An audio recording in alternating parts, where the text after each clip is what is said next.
MBBS പോകുന്ന സമയത്ത് നിങ്ങൾ സെൽഫായിട്ട്, നിങ്ങൾ ഇത്രയും കാലങ്ങൾ അറ്റൻഡ് ചെയ്ത പേഴ്സണാണ്, സെൽഫായിട്ടുള്ള ഡിസിപ്ലിൻ നിങ്ങൾ തന്നെ കൊണ്ടുവരേണ്ടതുണ്ട്, പഠിക്കേണ്ടത് എങ്ങനെ നിങ്ങളൊക്കെ മനസ്സിലാക്കേണ്ടതുണ്ട്. സോ ഒരു കോളേജിൽ എങ്ങനെ ആയിരിക്കും ലൈഫ് എന്നുള്ളത് നമുക്ക് പാനൽ ഡിസ്കഷനായിട്ട് നമുക്ക് കൊണ്ടുപോകാം. നമ്മളെ കൂടെ ഡിഫറെൻ്റ് ആയിട്ടുള്ള മെഡിക്കൽ കോളേജസിൽ പഠിച്ചിരിക്കുന്ന 3 പേരുണ്ട്. ഒരു ഗവൺമെൻറ് മെഡിക്കൽ കോളേജ് എന്നുള്ളത് ഓവർ ഹൈപ്പ്ഡ് അല്ലേ എന്നുള്ളതാണ് ചോദിക്കുന്നത്. ചുറ്റും നിങ്ങൾ ഒരു പ്രൈവറ്റ് കോളേജിലെ വെരി ഗുഡായി പ്രാക്ടീസ് ചെയ്യുന്ന ഡോക്ടർ ഹാറൂൻ ഉണ്ട് ഇവിടെ, പിന്നെ എന്താ പറയുക മെറിയ ഉണ്ട്. അപ്പോൾ ഒരു ഗവൺമെൻറ് മെഡിക്കൽ കോളേജ് നിങ്ങൾ എൻട്രൻസ് എഴുതാൻ വേണ്ടി ഹൈപ്പ് ചെയ്ത ഒരു സാധനമല്ലേ എന്നുള്ളതാണ് എൻ്റെ question. Government medical college and പോയി കഴിഞ്ഞാൽ തന്നെ ഗവൺമെൻറ്റിൽ നിന്ന് പ്രൈവറ്റിനേക്കാളും കൂടുതൽ കുട്ടികൾ ഉഴപ്പുന്നൊരു സ്ഥലമല്ലേ എന്നുള്ളതാണ് ക്വസ്റ്റ്യൻ. നിയാസ്ക ചോദിച്ച പോലെ government medical college over hyped അല്ലെന്ന് ചോദിച്ചാൽ ഭയങ്കര റിലേറ്റീവ് ആയിട്ടുള്ളൊരു ക്വസ്റ്റ്യൻ ആണ്. ഗവൺമെൻറ് മെഡിക്കൽ കോളേജിൽ ജോയിൻ ചെയ്ത് +1 +2 റിപ്പീറ്റിങ്ങിന് പഠിച്ച പോലെ പഠിച്ച് ഫസ്റ്റ് ചാൻസലറിൻ്റെ PG ക്രാക്ക് ചെയ്യുന്ന, റിസർച്ച് പേപ്പർ പ്രസൻറ്റ് ചെയ്യുന്ന, ഇപ്പം ഇവിടെ നിങ്ങൾക്ക് മൈക്ക് ഷില്ല എന്ന് പറഞ്ഞ ആളുണ്ട്, ഇവിടെ MC ചെയ്തിട്ടുണ്ടായിരുന്നു, ആങ്കർ ചെയ്ത ഒരാൾ ഇപ്പോൾ ഈ സെപ്റ്റംബറിൽ പിന്നെ ജപ്പാനിലും ചെക്ക് റിപ്പബ്ലിക്കിലും പോകാൻ നിൽക്കുകയാണ് പേപ്പർ പ്രസൻറ്റ് ചെയ്യാൻ. I think she 3rd year പഠിക്കുന്ന സ്റ്റുഡൻ്റ് ആണ്. അപ്പം പിന്നെ അങ്ങനത്തെ കുട്ടികളുണ്ട്. അതേപോലെ തന്നെ ഇവിടെ വന്ന് നമ്മളെപ്പോലെ പിന്നെ പ്രത്യേകിച്ച് ഈ കയറുവിട്ട വട്ടം പോലെ പിന്നെ പറന്ന് നടന്ന് എക്സാമിലും തോൽക്കും, പിന്നെ അങ്ങനത്തെ ആൾക്കാരുണ്ട്. അപ്പം ഈ ഹൈബ്രിഡിൻ്റെ കാര്യത്തിൽ പറയുകയാണെന്നുണ്ടെങ്കിൽ പിന്നെ സ്പൂൺ ഫീഡിങ് ഉള്ള സ്ഥലമല്ല കാലിക്കറ്റ് അല്ലെങ്കിൽ government medical college. Spoon feeding അല്ല. നിങ്ങൾക്ക് എന്ത് ചെയ്യാം, പിന്നെ ക്ലാസ് റൂം ദിവസം 1 മണിക്കൂർ ലെക്ചറുള്ള ഒരു സ്ഥലമാണ്. പിന്നെ നമ്മുടെ അക്കാഡമിക്സ് എന്ന് പറഞ്ഞാൽ പേഷ്യൻ്റ് ആണ്. ഇനി പ്രൈവറ്റ് എടുക്കുകയെന്നുണ്ടെങ്കിൽ പിന്നെ കുറച്ചും കൂടി എന്താണ് അക്കാഡമിക് ഓറിയൻറ്റഡ് ആയിട്ടാണ് പോകുന്നുണ്ടാവുക. അപ്പം ഈ ഒരു ഹൈപ്പിന് കാലിക്കറ്റ് മെഡിക്കൽ കോളേജ് അല്ലെങ്കിൽ ഗവൺമെൻറ് മെഡിക്കൽ കോളേജ് ഹൈപ്പ് ആവാനുള്ള കാരണം എന്താണെന്ന് വെച്ചാൽ ഈ കൈൻഡ് ഓഫ് കമ്പാരിസൺ ആണ്. ഒരിക്കലും പിന്നെ മാനേജ്മെൻറ്റിനേക്കാളും ഈ പ്രൈവറ്റ് കോളേജിനേക്കാളും പിന്നെ കുറേ ബെറ്റർ കാര്യങ്ങളും ഗവൺമെൻറ്റിൽ നിങ്ങൾക്ക് യാതൊരു പ്രസ്താവനയില്ല. കാരണം പുതിയ പ്രോട്ടോകോൾസ്, ട്രീറ്റ്മെൻറ്റിനുള്ള പുതിയ പ്രോട്ടോകോൾസും അതുപോലെ തന്നെ പിന്നെ ടെക്നോളജി വൈസൊക്കെ ആയിട്ട് ഗവൺമെൻറ്റിന് അഫോർഡ് ചെയ്യാൻ പറ്റാത്ത കുറേ കാര്യങ്ങൾ എന്ത് ചെയ്യുന്നുണ്ട്, പ്രൈവറ്റ് കോളേജുകളിൽ ചെയ്യുന്നുണ്ട്. അത് ഈവൻ ഈ പുറത്ത് പോകുന്ന ചൈന അങ്ങനത്തെ കുറേ സ്ഥലങ്ങളിലും പുതിയ ടെക്നോളജി, പുതിയ പ്രോട്ടോകോൾസും ട്രീറ്റ്മെൻറ്റ് പ്രോട്ടോകോൾസ് ഉണ്ട്. ഗവൺമെൻറ്റിൽ കുറേ റെസ്ട്രിക്ഷൻസ് ഉണ്ട്. നമ്മൾ കമ്പയർ ചെയ്യുകയാണെന്നുണ്ടെങ്കിൽ ഗവൺമെൻറ് ബെറ്ററാണ്. 100% ഗവൺമെൻറ് സ്കോളർഷിപ്പിൽ പഠിക്കാൻ പറ്റുന്ന ഒരു സ്ഥാപനമാണ്. അതിനാണ് നമ്മൾ എന്ത് ചെയ്യുന്നത്, എൻട്രൻസ് എഴുതി ക്രാക്ക് ചെയ്യുന്നത്. ഓക്കെ, പ്രൈവറ്റ് ആണെന്നുണ്ടെങ്കിൽ if you are willing to pay, നിങ്ങൾക്ക് എന്താണ് ഒരു ലെസ് ദാൻ ഒന്നിലും കുറവല്ല. പിന്നെ മറ്റേതിന് കമ്പയർ ചെയ്യുന്ന സമയത്ത് കുറേ കാര്യങ്ങളിൽ കുറവൊന്നുമില്ല. If you are willing to pay, government is good, private is good, അത്രേ ഉള്ളൂ. ഇപ്പോൾ ഓവർ ഹൈപ്ഡ് എന്നുള്ള സാധനം ഇല്ല, എല്ലാം ഹൈപ്ഡാണ്. അതിൻ്റെ കൂടെ ഈ ഒരു കമ്പാരിസൺ ഉണ്ടാകുന്നതുകൊണ്ട് ഹൈപ്പ് അങ്ങനെ കയറി പോയതാന്ന് മാത്രം. ഇപ്പോൾ ആസിഫ് സാറ് പറഞ്ഞതിന് നിങ്ങൾക്ക് ഒരു കൺക്ലൂഡ് ചെയ്തെടുക്കാൻ പറ്റും. ഗവൺമെൻറ് മെഡിക്കൽ കോളേജ് ആയതുകൊണ്ട് നിങ്ങൾ ക്ലിയർ ആകാൻ പോകുന്നില്ല. അവിടെ പോയിട്ട് അവിടെ ഏറ്റവും വലിയ സ്റ്റഡി കണ്ടന്റ് ആയിട്ടുള്ള പേഷ്യൻ്റ് എന്നുള്ള കാര്യം നിങ്ങൾ എത്രത്തോളം നന്നായി യൂട്ടിലൈസ് ചെയ്യുന്നു എന്നനുസരിച്ചിരിക്കും. പിന്നെ MBBS കയറി എവിടെ പഠിച്ചു എന്നതിനേക്കാളും കൂടുതൽ നിങ്ങൾ എങ്ങനെ പഠിക്കുന്നു എന്നതിനാണ് കൂടുതൽ ഇമ്പോർട്ടൻസ് എന്നുള്ളത് അസീസ് സാർ പ്രത്യേകം എടുത്ത് പറഞ്ഞിട്ടുണ്ട്. And now we move to doctor Haroon. So ഞാൻ ചോദിക്കുന്നത് ഒരു 5 വർഷം ബാക്കിലേക്കുള്ളൊരു കാര്യമാണ്. ഒരു പ്രൈവറ്റ് മെഡിക്കൽ കോളേജ് പഠിച്ചിറങ്ങിയ സമയത്ത് ഇത്രയധികം കാര്യങ്ങൾ ചെയ്യാൻ പറ്റും എന്നുള്ള ഒരു കാര്യം ഉണ്ടായിരുന്നോ? അല്ലെങ്കിൽ അതിലേക്ക് പോകുന്ന കുട്ടികളോട് എന്തൊക്കെ കാര്യങ്ങളാണ് മേ ബി ഇന്ന് ഡേ 1 മുതൽ അല്ലെങ്കിൽ ഈ അടുത്ത മാസം മുതൽ ഒരു പ്രൈവറ്റ് മെഡിക്കൽ കോളേജിലേക്ക് കയറുന്ന കുട്ടികളുണ്ടാവും. എന്ത് കൺസെപ്റ്റാണ് അവർ ബിലീവ് ചെയ്യേണ്ടത് അവരുടെ കാര്യത്തിൽ? ഹാറൂൻ്റെ എക്സ്പീരിയൻസിൽ എവിടെയാണ് അതൊരു കോൺസെൻട്രേറ്റ് ചെയ്യേണ്ടത്? എന്തെല്ലാം ഡെഫിഷ്യൻസീസ് അവർക്ക് ഉണ്ടാവും? കാരണം 2 സിസ്റ്റം കണ്ടതാണ്. ഒരു ഗവൺമെൻറ് സിസ്റ്റത്തിൽ PG ചെയ്തു, അവിടുത്തെ ഹൗസ് സർജൻസിനെ കണ്ടിട്ടുണ്ട്. അതേപോലെ തന്നെ ഒരു പ്രൈവറ്റ് മെഡിക്കൽ കോളേജിൽ ഹൗസ് സർജൻസി കംപ്ലീറ്റ് ചെയ്തിട്ട് 5 വർഷം കംപ്ലീറ്റ് ചെയ്തിട്ടുണ്ട്. So what are the deficiency you are seeing and എന്തൊക്കെ നല്ല കാര്യങ്ങളുണ്ട് എന്നുള്ളതാണ് ചോദ്യം. ഞാൻ ആദ്യം തന്നെ പറയട്ടെ, ബോർഡറിൽ റാങ്കുള്ള ആൾക്കാർക്കൊക്കെ ഡൗട്ട് ഉണ്ടാവും, പ്രൈവറ്റ് മെഡിക്കൽ കോളേജ് കൊടുക്കണോ ഗവൺമെൻറ് മെഡിക്കൽ കോളേജ് കൊടുക്കണോ? ആദ്യം തന്നെ പറയട്ടെ, ഗവൺമെൻറ് മെഡിക്കൽ കോളേജ് ആണെങ്കിൽ നിങ്ങൾക്ക് കൂടുതലായിട്ടൊന്നും നോക്കേണ്ട ആവശ്യമില്ല. നിങ്ങളെ വീട്ടിൻ്റെ അടുത്ത് നിന്ന് ഏതാണോ ദൂരം കൂടുതൽ അത് ലാസ്റ്റ് കൊടുത്ത്, ദൂരം അടുത്തുള്ളത് ആദ്യം കൊടുത്ത് ആ ഒരു ഓർഡറിൽ കൊടുത്താൽ മതി. നിങ്ങൾ കൂടുതലൊന്നും കൺസിഡർ ചെയ്യേണ്ട ആവശ്യമില്ല. പണ്ടത്തെ പോലെയല്ല, പണ്ട് പല യൂണിവേഴ്സിറ്റി ആയിരുന്നു, കാലിക്കറ്റ് യൂണിവേഴ്സിറ്റി. അപ്പോൾ ഒരുപാട് ഫാക്ടേഴ്സ് നമുക്ക് നോക്കാണ്ട്. ഇപ്പോൾ MBBS കേരളത്തിലെല്ലാം KUHS ആണ്, Kerala university of health science. അപ്പോൾ നിങ്ങൾ MBBS തീർന്നു കഴിഞ്ഞാൽ നിങ്ങൾ കുഹാസിൻ്റെ അണ്ടറിലുള്ള MBBS സ്റ്റുഡൻസ് ആണ്. ഇപ്പോൾ ഗവൺമെൻറ് മെഡിക്കൽ കോളേജാണ്, നിങ്ങൾ ഒരുപാട് ഫാക്ടേഴ്സ് നോക്കേണ്ട ആവശ്യമില്ല. പക്ഷേ പ്രൈവറ്റ് ആണെങ്കിൽ നിങ്ങൾ കൊടുക്കുമ്പം അലോട്ട്മെൻറ്റ് കൊടുക്കുമ്പം കുറച്ച് കാര്യങ്ങളൊക്കെ നോക്കേണ്ടതുണ്ട്.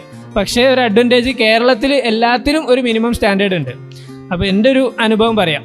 കുറച്ച് ബാക്കോട്ട് പോയിട്ട് ഞാൻ പ്രൈവറ്റിൽ MBBS പഠിച്ചു, അത് കഴിഞ്ഞ് സർജറി കോഴിക്കോട് പഠിച്ചു. അപ്പോൾ ഒരുപാട് ഡോക്ടേഴ്സ് ഉണ്ട്, ഒരുപാട് സർജൻസ് ഉണ്ട്, ഒരുപാട് പീഡിയാട്രിഷ്യൻസ് ഉണ്ട്, ഒരുപാട് ENT സർജൻസ് ഉണ്ട്. എല്ലാ ഫീൽഡിലും ഒരുപാട് ആൾക്കാരുണ്ട്. അപ്പോൾ നമ്മൾ മനസ്സിലാക്കുന്നത് ആക്ച്വലി കോമ്പറ്റീഷൻ ഭയങ്കര കൂടുതലാണ്. പക്ഷേ കോമ്പറ്റീഷൻ കൂടുതലേ അല്ല. കോമ്പറ്റീഷൻ ഇപ്പോൾ കുറയാണ് ചെയ്തത്. കാരണം എല്ലാവരും മെൻ്റലി വല്ലാണ്ട് ഡീവിയേറ്റഡാണ്, പല പല കാര്യങ്ങളിലും ഫോക്കസ് ചെയ്ത് പോവുകയാണ്. അപ്പം നമ്മളൊരു കാര്യത്തിൽ ഫോക്കസ് ചെയ്ത് നല്ല രീതിയിൽ വർക്ക് ചെയ്യുകയാണെങ്കിൽ നമ്മൾ എവിടെ പഠിച്ചു കഴിഞ്ഞാലും നമുക്ക് നല്ല രീതിയിൽ എക്സൽ ചെയ്യാനും കോമ്പറ്റീഷനിൽ ഫ്രണ്ടിലെത്താനും പറ്റും. അപ്പോൾ എവിടെ പഠിച്ചെന്നുള്ളത് ഒരു കാര്യമില്ല, നമ്മൾ ആറ്റിറ്റ്യൂഡ് തന്നെയാണ് മെയിനായിട്ട് വേണ്ടത്. ഞാൻ കൊടുത്തത് അലോട്ട്മെൻറ്റിൽ കൊടുത്തത് ആദ്യം MBBS കൊടുത്തു. ഞാൻ ഗവൺമെൻറ് MBBS മാത്രമാണ് കൊടുത്തത്. അന്ന് ഫിനാൻഷ്യലി കുറച്ച് ക്രൈസിസ് ഉള്ളതുകൊണ്ട് ഗവൺമെൻറ് MBBS മാത്രമാണ് കൊടുത്തത്. 2012 ആ സമയത്തായിരുന്നു. 5 മെഡിക്കൽ കോളേജിലും ഓപ്ഷൻ കൊടുത്തു. അത് കഴിഞ്ഞ് സെൽഫ് ഫിനാൻസ് കൊടുത്തിട്ടില്ല. സെൽഫ് ഫിനാൻസ് തുടങ്ങുന്നത് നാലകത്ത് സൂപ്പിൻ്റെ കാലത്താണ്. അന്ന് പ്രൈസ് കുറവായിരുന്നു. അന്ന് 25,000 തുടങ്ങുന്നത്. പിന്നെ 40,000 ആയി, പിന്നെ 95,000 ആയി. അതിൻ്റെ ഇടയിൽ കുറച്ച് സമരമൊക്കെ വന്ന് പിന്നെ ഞാൻ പഠിക്കുന്ന സമയത്ത് സെൽഫ് ഫിനാൻസിൻ്റെ പേയ്മെൻറ്റ് 1.5 ലാക്കാണ്. സെൽഫ് ഫിനാൻസിൽ മെറിറ്റ് സീറ്റിൽ പകുതി മെറിറ്റും പകുതി ഗവൺമെൻറ് വയ്ക്കും. അതിലൊരു 30 സ്റ്റുഡൻസിന് മുസ്ലിം കോട്ടയം കിട്ടും. അപ്പോൾ ഒരു 27,000 ഉണ്ടാവുള്ളൂ. ബാക്കി പൈസ അവർ തിരിച്ച് കിട്ടും. അപ്പോൾ ഞാൻ നോക്കിയത് ഗവൺമെൻറ് മാത്രമേ കൊടുത്തത്. പിന്നെ വീട്ടുകാർ പറഞ്ഞു, നീ കഷ്ടപ്പെട്ട് പഠിച്ചതല്ലേ, സെൽഫ് ഫിനാൻസും കൂടെ കൊടുത്തോ, വേണമെന്നുണ്ടെങ്കിൽ ക്രിസ്ത്യൻ മാനേജ്മെൻറ്റ് കൊടുത്തോ. ക്രിസ്ത്യൻ മാനേജ്മെൻറ്റിൻ്റെ റേറ്റ് വരുന്നത് 3.5 ലാക്കായിരുന്നു അന്ന്. അപ്പോൾ ക്രിസ്ത്യൻ മാനേജ്മെൻറ്റ് കൊടുത്തോ. വീട്ടുകാർ ഒരുപാട് നിർബന്ധിച്ചപ്പോൾ ഓക്കെ സെൽഫ് ഫിനാൻസ് കൊടുക്കാമെന്ന് ഞാൻ പറഞ്ഞു. എൻ്റെ റാങ്ക് 1,800 ആയിരുന്നു അന്ന്. ഏതാണ്ട് 2,000 വരെയാണ് ലാസ്റ്റ് സെൽഫ് ഫിനാൻസിലെങ്കിലും മെറിറ്റിൽ കിട്ടുക. അപ്പോൾ ഞാൻ പറഞ്ഞു സെൽഫ് ഫിനാൻസ് വരെ കൊടുക്കാം. എനിക്ക് ഒന്നെങ്കിൽ MBBS, വേറെ എഞ്ചിനീയറിംഗ് ആണെങ്കിലോ മെക്കാനിക്കൽ എഞ്ചിനീയറിംഗ്, വേറെ ഒന്നും പറ്റില്ല. ആക്ച്വലി മെഡിക്കലി റിലേറ്റഡ് ആയിട്ടുള്ള വേറൊരു കോഴ്സിന് ഒരു പ്രശ്നവുമില്ല. പാരാമെഡിക്കൽ, അതായത് ബാച്ചിലർ ഓഫ് ഫിസിയോതെറാപ്പി ചെയ്ത് ജിമ്മ് തുടങ്ങിയ ആൾക്കാരെ എനിക്കറിയാം, നല്ല സക്സസ്ഫുൾ ആയിട്ട് പോകുന്ന ആൾക്കാരെ അറിയാം. ഒരു കോഴ്സും ഒന്നും മോശമൊന്നുമല്ല, എല്ലാത്തിലും നമുക്ക് എക്സൽ ചെയ്യാൻ പറ്റും. അപ്പോൾ അതിനുശേഷം ഞാൻ കൊടുത്തത് എഞ്ചിനീയറിംഗാണ്. ആദ്യം സെൽഫ് ഫിനാൻസ് കോളേജുകൾ കൊടുത്തു, അതിനുശേഷം BTech കൊടുത്തു. BTech mechanical engineering. അതിന് എനിക്ക് ഓപ്ഷൻ ഉണ്ടായിരുന്നു. ഒന്ന് ആദ്യം കോഴിക്കോട്, രണ്ടാമത് MES എഞ്ചിനീയറിംഗ് കോളേജ്. അങ്ങനെ MESൽ 3rd അലോട്ട്മെൻറ്റിൽ അന്ന് എല്ലാം ഒരു അലോട്ട്മെൻറ്റാണ്. എനിക്ക് തോന്നിയതുപോലെ ഞാനങ്ങ് കൊടുത്തു. അവർ പറഞ്ഞത് ഇഷ്ടപ്പെട്ട കോഴ്സ് ഇഷ്ടപ്പെട്ട ഓർഡറിൽ കൊടുക്കാനാണ്. ഞാൻ കൂടുതലൊന്നും ആലോചിച്ചിട്ടില്ല. MBBS കഴിഞ്ഞു, സെൽഫ് ഫിനാൻസിലും കൊടുത്തു, CCA, KMCT, Malabar medical college എല്ലാത്തിലും കൊടുത്തു. ശേഷം എഞ്ചിനീയറിംഗ് കൊടുത്തു. First Kozhikode engineering college, second MES engineering college. അപ്പോൾ 3rd അലോട്ട്മെൻറ്റിൽ ഞാൻ MES എഞ്ചിനീയറിംഗ് കോളേജിൽ വന്നു. ഞാൻ MES എഞ്ചിനീയറിംഗ് കോളേജിൽ മെക്കാനിക്കൽ എഞ്ചിനീയറിംഗ് ജോയിൻ ചെയ്തു. ഞാൻ ഹാപ്പിയാണ്. എന്ത് കിട്ടിയാലും നമ്മൾ ഹാപ്പി ആവുക, നമ്മളതിലങ്ങ് പോവാം. ഞാൻ വിചാരിച്ചു മേ ബി ഞാൻ ഉണ്ടായത് തന്നെ ചിലപ്പോൾ ഒരു നല്ലൊരു മെക്കാനിക്കൽ എഞ്ചിനീയർ ആവാനായിരിക്കും എന്ന് വെച്ച് ഞാൻ അവിടെ അടിച്ചു പൊളിച്ചു. ഒരു നോട്ട്ബുക്കും വാങ്ങി. അത്യാവശ്യം അവിടെ റാഗിങ് ഒക്കെ ആയിരുന്നു. MES എഞ്ചിനീയറിംഗ് കോളേജിൽ നല്ല രസകരമായ റാഗിങ്ങാണ്, എൻജോയ് ചെയ്യാൻ പറ്റും നമുക്ക്. പിന്നെ ഒരു നോട്ട് ബുക്കേ ഞാൻ വാങ്ങിയിട്ടുള്ളൂ, യൂണിഫോമും ഒന്നേ വാങ്ങിയിട്ടുള്ളൂ. കാരണം അഥവാ MBBS കിട്ടുകയാണെങ്കിൽ പോകണം എന്ന് വെച്ചിട്ട്. പക്ഷേ 4th അലോട്ട്മെൻറ്റിന് മുമ്പ് ഒരു മോക്ക് അലോട്ട്മെൻറ്റ് ഉണ്ടായിരുന്നു. ആ അലോട്ട്മെൻറ്റ് വന്നപ്പോൾ എൻ്റെ പേര് ലിസ്റ്റിലില്ല. പക്ഷേ എൻ്റെ ശേഷമുള്ള ആൾക്കാർ MBBS കിട്ടിയിട്ടുമുണ്ട്. ഞാൻ അവിടുത്തെ പ്രിൻസിപ്പളോട് പോയി ചോദിച്ചു. അപ്പോൾ പ്രിൻസിപ്പൾ പറഞ്ഞു, ഇത് ഞങ്ങൾ ഓൾറെഡി 3rd അലോട്ട്മെൻറ്റിൽ MESൽ എഞ്ചിനീയറിംഗ് കോളേജിൽ വന്ന ആൾക്കാരെ വെച്ചിട്ട് ഞങ്ങൾ അലോട്ട്മെൻറ്റ് നിർത്തി. ഞങ്ങൾ ക്ലാസ് നേരത്തെ തുടങ്ങാൻ വേണ്ടി ഓൾറെഡി കോടതിൻ്റെ അടുത്ത് നിന്ന് അനുവാദം വാങ്ങിയിട്ടുണ്ട്. നിങ്ങൾക്ക് ഇനി അലോട്ട്മെൻറ്റിൽ പങ്കെടുക്കാൻ പറ്റില്ല. അപ്പോൾ ഞാൻ എന്ത് ചെയ്യണം എന്ന് ചോദിച്ചു. അപ്പം പറഞ്ഞു, നിൻ്റെ കേസ് ഒരു റെയർ കേസാണ്, നിൻ്റെത് വേറെ ആരും ഉണ്ടാവില്ല. നീ എന്തിനാ MBBS കഴിഞ്ഞിട്ട് എഞ്ചിനീയറിംഗ് കൊടുത്തത്? നിനക്ക് MBBS കഴിഞ്ഞ് BDS അല്ലേ കൊടുക്കേണ്ടത്? ഞാൻ പറഞ്ഞു, അങ്ങനെയൊന്നും നിയമമില്ലല്ലോ സാറേ, ഇഷ്ടമുള്ള കോഴ്സ് ഇഷ്ടമുള്ള ഓർഡർ, അങ്ങനെയല്ലേ. എനിക്ക് MBBS കഴിഞ്ഞിട്ട് ഇഷ്ടം മെക്കാനിക്കൽ എഞ്ചിനീയറാണ്. അപ്പോൾ ഞാനത് കൊടുത്തു. അപ്പോൾ സാറ് പറഞ്ഞു, എനിക്കറിയില്ല, നിൻ്റെ കാര്യം ആലോചിച്ചിട്ട് വിഷമമുണ്ട്. എന്താ, ഞാൻ വീട്ടുകാരോട് പറഞ്ഞു കുഴപ്പമില്ല, അതാണെങ്കിൽ അങ്ങനെ പഠിച്ചോന്ന്. എന്നിട്ട് ഞാൻ പഠിക്കാൻ തുടങ്ങി, പ്രശ്നമൊന്നുമില്ല, ഞാൻ എഞ്ചിനീയറിംഗ് അങ്ങനെ പഠിക്കും. പക്ഷേ വീട്ടുകാർ ഒരു കോടതിയിൽ കേസ് കൊടുത്തു. കേസ് കൊടുത്തിട്ട് നെക്സ്റ്റ് അലോട്ട്മെൻറ്റ് സ്റ്റേ ചെയ്തു. അപ്പോൾ അലോട്ട്മെൻറ്റ് സ്റ്റേ ചെയ്ത് അഡ്വക്കേറ്റ് പറഞ്ഞു കുഴപ്പമില്ല. അഡ്വക്കേറ്റ് ഹൈക്കോടതി വക്കീലുമാർക്കൊക്കെ അത്യാവശ്യം ഒരു സിറ്റിങ്ങിന് തന്നെ 65,000 ഒക്കെ വേണം. അത്ര പൈസ കൊടുക്കണ്ടെന്ന് വിചാരിച്ചിട്ട് എന്ത് ചെയ്തു, വക്കീൽ പറഞ്ഞു സാരില്ല, എഡ്യൂക്കേഷൻ്റെ കാര്യമല്ലേ, എന്തെങ്കിലും തന്നാൽ മതിയെന്ന്. അത് വിചാരിച്ചിട്ടുണ്ടോ ഞാനൊരു 50,000 രൂപ കൊടുക്കുന്നു. ഞാനൊരു 2,000 രൂപ മടക്കി കൊടുത്തു. കാരണം എനിക്ക് പ്രതീക്ഷയില്ല, ഇതൊന്നും നടക്കാൻ പോകുന്ന കാര്യമില്ലല്ലോ. 2,000 രൂപ മടക്കി പോക്കറ്റിൽ വെച്ച് അയാൾ എണ്ണാണ്ട് പോക്കറ്റിലിട്ടു. പിന്നെ ഞാൻ കണ്ടിന്യൂ ചെയ്തു, ക്ലാസ് കണ്ടിന്യൂ ചെയ്തു. അപ്പം ഒരു ദിവസം ക്ലാസ്സിൻ്റെ ഏകദേശം ഒരു ക്ലാസ്സിൻ്റെ സമയമാകുന്ന സമയത്ത് ഒരു ഡിപ്പാർട്ട്മെൻറ്റിലെ സാറ് വന്നിട്ട് എന്നോട് നോട്ട് ബുക്ക് കാണിക്കാൻ വന്നു. അപ്പോൾ ഞാനൊരു നോട്ട് ബുക്ക് തന്നെ അപ്പുറത്തും ഇപ്പുറത്തും ഇങ്ങനെ എഴുതുകയാണ്. കാരണം അഥവാ MBBS കിട്ടിയാലോ നമുക്ക് പ്രതീക്ഷ വേണമല്ലോ, വെറുതെ നോട്ട് ബുക്ക് വേസ്റ്റ് ആക്കണ്ടല്ലോ എന്ന് വിചാരിച്ചിട്ട്. അപ്പം ഇയാൾ ചോദിച്ചു, എന്താ നോട്ട് ബുക്ക് ഇല്ലാത്ത? ഞാൻ പറഞ്ഞു, സാറേ ഞാനിങ്ങനെ ഒരു അലോട്ട്മെൻറ്റും കൂടി വെയിറ്റ് ചെയ്യാണ്, എന്നാലും ഇവിടെ നോട്ട് ബുക്ക് വേണ്ടേ, അങ്ങനെ പറഞ്ഞു. ആ സമയത്ത് ഞാനവിടെ എന്നെ സാറ് നിർത്തി കുറച്ച് നേരം നിൽക്കാൻ പറഞ്ഞു. ആ സമയത്ത് മെസ്സേജ് വന്നു അഡ്വക്കേറ്റിന്, നമ്മൾ കേസ് ജയിച്ചിട്ടുണ്ട്, നമുക്ക് അടുത്ത അലോട്ട്മെൻറ്റിൽ പങ്കെടുക്കാനുള്ള പെർമിഷൻ കിട്ടിയിട്ടുണ്ട്. അടുത്ത അലോട്ട്മെൻറ്റിൽ പങ്കെടുക്കാം, പക്ഷേ ഓൾറെഡി കൊടുത്ത കോളേജുകൾ മാത്രമേ കൊടുക്കാവൂ. അപ്പോൾ എൻ്റെ മുമ്പിൽ സെൽഫ് ഫിനാൻസിങ് കോളേജുകൾ കുറച്ചുണ്ട്. അപ്പോൾ സെൽഫ് ഫിനാൻസിങ് കോളേജ് എൻ്റെ മുമ്പിലുള്ള ACC ഉണ്ട്, KMCT ഉണ്ട്, മലബാർ മെഡിക്കൽ കോളേജ് ഉണ്ട്, ഗോകുലുണ്ട്. അതിൽ ഗോകുലത്തിനും MESനൊക്കെ നല്ല റാങ്ക് വേണം. അപ്പോൾ പുതിയ മെഡിക്കൽ കോളേജാണ്, അവിടെ ബിൽഡിംഗ് ഉണ്ടോ എങ്ങനെയാണ് എന്താ ഒന്നും അറിയില്ല. പക്ഷേ എനിക്കൊരു കാര്യമുണ്ട്, ഒരു ദിവസമേ ഉള്ളൂ, നാളെ അലോട്ട്മെൻറ്റ് വരും. ആ ദിവസത്തിൽ MES എഞ്ചിനീയറിംഗ് കോളേജിൽ നിന്ന് പേപ്പറുകൾ വാങ്ങിയിട്ട് അതേ സെൽഫ് ഫിനാൻസ് കോളേജിൽ പോയി കൊടുത്ത് ജോയിൻ ചെയ്യണം. അപ്പോൾ ഒരു ദിവസമേ സമയമുള്ളൂ. 5 മണി ആയി കഴിഞ്ഞാൽ അലോട്ട്മെൻറ്റ് തീരും. പിന്നെ ഒരു NRI സീറ്റാക്കി എങ്ങനെയെങ്കിലുമൊക്കെ കൺവേർട്ട് ചെയ്യും. അപ്പോൾ ഞാൻ എന്ത് ചെയ്തു, അസീസിയ, ഗോകുലും അതൊക്കെ കട്ട് ചെയ്ത് മലബാർ മെഡിക്കൽ കോളേജ് മാത്രം കൊടുത്തു. കാരണം അന്ന് അധികം റാങ്ക് വേണ്ട, മലബാർ മെഡിക്കൽ കോളേജിൽ പെട്ടെന്ന് കിട്ടും, കാരണം തുടങ്ങിയിട്ടേ ഉള്ളൂ. അങ്ങനെ അത് കൊടുത്തു. ഒബ്വിയസ്ലി ആ നെക്സ്റ്റ് അലോട്ട്മെൻറ്റിൽ എനിക്ക് മലബാർ മെഡിക്കൽ കോളേജിൽ കിട്ടി. MES പോയി. MES പോയപ്പോൾ അവർ പേപ്പർ തരുന്നില്ല, 5 വർഷത്തെ ഫീസ് തരണമെന്ന് പറഞ്ഞു. ഫീസ് തരാനില്ല എന്ന് പറഞ്ഞു. അങ്ങനെ നടന്നില്ല. അവസാനം കുറച്ച് ഫസൽ ഗഫൂറിനൊക്കെ പോയി നേരിട്ട് കണ്ടപ്പം കാര്യങ്ങൾ ഡിസ്കൗണ്ട് ചെയ്ത് തന്നു. 1 വർഷത്തെ ഫീസ് മാത്രം കൊടുത്തു. മലബാർ മെഡിക്കൽ കോളേജിൽ ജോയിൻ ചെയ്തു. അതാണ് സംഭവം. റഹ്മാനിയയിലാണ് +1 +2 പഠിച്ചത്. റഹ്മാനിയ ആണ് കോഴിക്കോട് മെഡിക്കൽ കോളേജിൻ്റെ അടുത്താണ്. അപ്പോൾ കോഴിക്കോട് മെഡിക്കൽ കോളേജ് കണ്ടിട്ടാണ് നമ്മളൊക്കെ വളരുന്നത്. അപ്പോൾ കോഴിക്കോട് മെഡിക്കൽ കോളേജിൽ MBBS ചെയ്യാമെന്ന് പറഞ്ഞു കഴിഞ്ഞാൽ വലിയൊരു ആഗ്രഹം, വലിയൊരു സ്വപ്നമായിരുന്നു. നടക്കുമോ എന്നറിയാത്ത, സ്വപ്നം കാണാൻ അവകാശമുണ്ടോ എന്നറിയാത്തൊരു സ്വപ്നമായിരുന്നു നമ്മളെ മനസ്സിൽ. അപ്പോൾ അങ്ങനെയാണ് മലബാർ മെഡിക്കൽ കോളേജിൽ കിട്ടുന്നത്. അവിടെ ഞാൻ എൻജോയ് ചെയ്യാൻ തുടങ്ങി. MBBS നിങ്ങൾ മനസ്സിലാക്കേണ്ടത് ഒരു 5 വർഷത്തെ കോഴ്സ് ആയതുകൊണ്ട് തന്നെ നമ്മൾ അന്ന് 150 പിള്ളേരുണ്ടായിരുന്നു അവിടെ, 150 സ്റ്റുഡൻസ്. അപ്പോൾ 150 സ്റ്റുഡൻസ് ആയിട്ട് 5 വർഷം നമ്മളൊരു കോഴ്സ് ചെയ്യുമ്പോൾ നമ്മൾ ഒരുപാട് അവരുമായിട്ട് നല്ല ഫ്രണ്ട്ഷിപ്പ് ഉണ്ടാവും, ഒരുപാട് നല്ല നല്ല അനുഭവങ്ങൾ ഉണ്ടാവും. ബാക്കി മറ്റ് ഡിഗ്രി കോഴ്സൊക്കെ 3 ഇയേഴ്സാണ്. 3 ഇയേഴ്സ് പെട്ടെന്ന് കഴിഞ്ഞു പോകും. അപ്പോൾ ഞാൻ വേണ്ട രീതിയിൽ നല്ലപോലെ എൻജോയ് ചെയ്തു. അവിടെ ഒന്നാമത് തുടങ്ങിയ പാടായതുകൊണ്ട് പ്രിൻസിപ്പളായിട്ട് നല്ല കമ്പനിയായിരുന്നു, ചെയർമാനായിട്ട് നല്ല കമ്പനിയായിരുന്നു. അവിടെ ഒരു ഗവൺമെൻറ് മെഡിക്കൽ കോളേജിലുള്ള എല്ലാ എൻജോയ്മെൻറ്റും, എല്ലാ ആഘോഷങ്ങളും, എല്ലാ ചൂടും തണുപ്പും എല്ലാം അനുഭവിച്ച് തന്നെ പോയത്. എന്നാൽ സസ്പെൻഷൻ കിട്ടിയിട്ടുണ്ട്, അവിടെ കലോത്സവങ്ങളുണ്ട്, പൊളിറ്റിക്സ് മാത്രമില്ല. കോളേജൊക്കെ എൻജോയ് ചെയ്ത് പോയി. ശേഷം MBBSും കഴിഞ്ഞ് MS, ആക്ച്വലി MBBS അതാണ് പ്രൈവറ്റ് പഠിക്കുന്നതിൻ്റെ അന്നുണ്ടായിരുന്ന ഒരു ദോഷം. ഇത് മാത്രം എനിക്ക് തോന്നിയത്. കാരണം PG സ്റ്റുഡൻസ് അന്ന് അവിടെ ഉണ്ടായിരുന്നില്ല. PG സ്റ്റുഡൻസ് ഇല്ലെങ്കിൽ MBBS കഴിഞ്ഞാൽ PG എടുക്കുന്നതിനെ കുറിച്ച് വലിയൊരു ഐഡിയ ഉണ്ടാവില്ല അന്ന്. ഇന്നിപ്പോൾ എല്ലാ പ്രൈവറ്റ് മെഡിക്കൽ കോളേജിലും PGs ഉണ്ട്. PG സീറ്റ് പ്രൈവറ്റ് ഉള്ളതുകൊണ്ട് നമുക്ക് PGനെ കുറിച്ചും ഒരു ഏകദേശം ഒരു ഐഡിയ ഉണ്ടാവും, ഏതെടുക്കണം എന്നുള്ളത്. അപ്പോൾ നമ്മളെ കോളേജിൽ പൊതുവേ MBBS കഴിഞ്ഞ ഒരു ക്ലിനിക്ക് ഇടുക, GP അടിക്കുക, എന്നിട്ട് പ്രാക്ടീസ് തുടങ്ങുക, പൈസ ഉണ്ടാക്കുക, അല്ലെങ്കിൽ ഗൾഫ് പോവുക. വളരെ റെയറായിട്ട് ഒരു ബാച്ചിൽ 1-2 ആൾക്കാരാണ് PG എടുക്കുക എന്നുള്ള ചിന്ത ഉണ്ടാവുക. ഞാനും ഒബ്വിയസ്ലി PG എടുക്കണ്ട, എനിക്ക് പണിയെടുക്കണം, കുറച്ച് ക്യാഷ് ഉണ്ടാക്കണം, ട്രിപ്പ് പോകണം എന്നുള്ളൊരു മൂഡായിരുന്നു. അപ്പോൾ പണിയെടുക്കാൻ തുടങ്ങി. MBBS കഴിഞ്ഞ് പണിയെടുക്കാൻ തുടങ്ങിയപ്പോഴാണ് ഇത് കുറച്ച് ബുദ്ധിമുട്ടാണെന്ന് മനസ്സിലായത്. 12 മണിക്കൂർ പണിയെടുക്കണം, തിങ്കൾ മുതൽ ശനി വരെ പണിയെടുക്കണം. അത് കഴിഞ്ഞ് ഞായറാഴ്ച ലീവ് കിട്ടും. ഒന്ന് ഉറങ്ങുമ്പോഴത്തേക്ക് പിന്നെയും തിങ്കളാഴ്ച, ഒരു ലൂപ്പിൽ കുടുങ്ങിയതുപോലെ. അപ്പോൾ ഈ പണിയിൽ നിന്ന് എങ്ങനെ രക്ഷപ്പെടും എന്ന് അറിയാൻ വേണ്ടിയിട്ടാണ് ഇവിടെ ബാട്ടിയിൽ വന്ന് ജോയിൻ ചെയ്തത്. അപ്പോൾ അവിടെ കുറച്ച് പിള്ളേരൊക്കെ ഒന്ന് കമ്പനി അടിച്ച് ഒരു 7 വർഷം പഠിച്ച് ഞാൻ പഠിത്തത്തിൻ്റെ ട്രാക്കിലോട്ട് പോയി. അങ്ങനെ കോഴിക്കോട് മെഡിക്കൽ കോളേജിൽ MS സർജറി കിട്ടി. അതിനു മുമ്പ് ഒന്ന് MIMSൽ DNB എടുത്തിട്ടുണ്ട്. അവിടെ ഇവിടെയും പല കോഴ്സുകളൊക്കെ ചെയ്ത് നോക്കി. വലിയ ധാരണ ഉണ്ടായില്ല ഏതാ എടുക്കേണ്ടതെന്ന്. പിന്നെ കോഴിക്കോട് മെഡിക്കൽ കോളേജ് സർജറി കിട്ടി. പണ്ട് നമ്മൾ ആഗ്രഹിച്ച കോളേജിൽ അങ്ങ് എടുക്കുകയാണ്. സർജറി എൻ്റെ ഓപ്ഷനിലേ ഉണ്ടായിരുന്നില്ല. അപ്പോൾ അവിടെ പോയപ്പോൾ സർജറി എടുത്ത് അവിടുത്തെ MBBS സ്റ്റുഡൻസിനൊക്കെ കണ്ടപ്പോഴാണ് എനിക്ക് മനസ്സിലായത് ആക്ച്വലി നമ്മളെ കോളേജ് ലൈഫും അടിപൊളി ആയിരുന്നു എന്ന് മനസ്സിലായത്. കാരണം കോഴിക്കോടൊന്നും നമ്മൾ അനുഭവിച്ച കോളേജ് ലൈഫിൽ തമ്മിൽ ഒരുപാട് വ്യത്യാസമൊന്നും ഉണ്ടായിരുന്നില്ല. കുറച്ച് പൊളിറ്റിക്സ് കോഴിക്കോട് കൂടുതലുണ്ട്. ഒരിക്കലും സെൽഫ് ഫിനാൻസ് അല്ലെങ്കിൽ പ്രൈവറ്റ് കോളേജുകളിൽ പൊളിറ്റിക്സ് കിടക്കാൻ അവർ സമ്മതിക്കില്ല. പിന്നെ അക്കാഡമിക്സ് ഒക്കെ അല്ലെങ്കിലും ഇത്രയും എൻട്രൻസ് ഒക്കെ അടിപൊളിയായിട്ട് പഠിച്ച ആൾക്കാർക്ക് MBBSൽ 5 വർഷത്തെ കോഴ്സൊന്നും പഠിക്കൽ വലിയ വിഷയമായിരിക്കില്ല. ഈ പ്രൈവറ്റ് മെഡിക്കൽ കോളേജിൽ HODമാരും യൂണിറ്റ് ചീഫ്മാരൊക്കെ ക്ലാസ് എടുക്കും.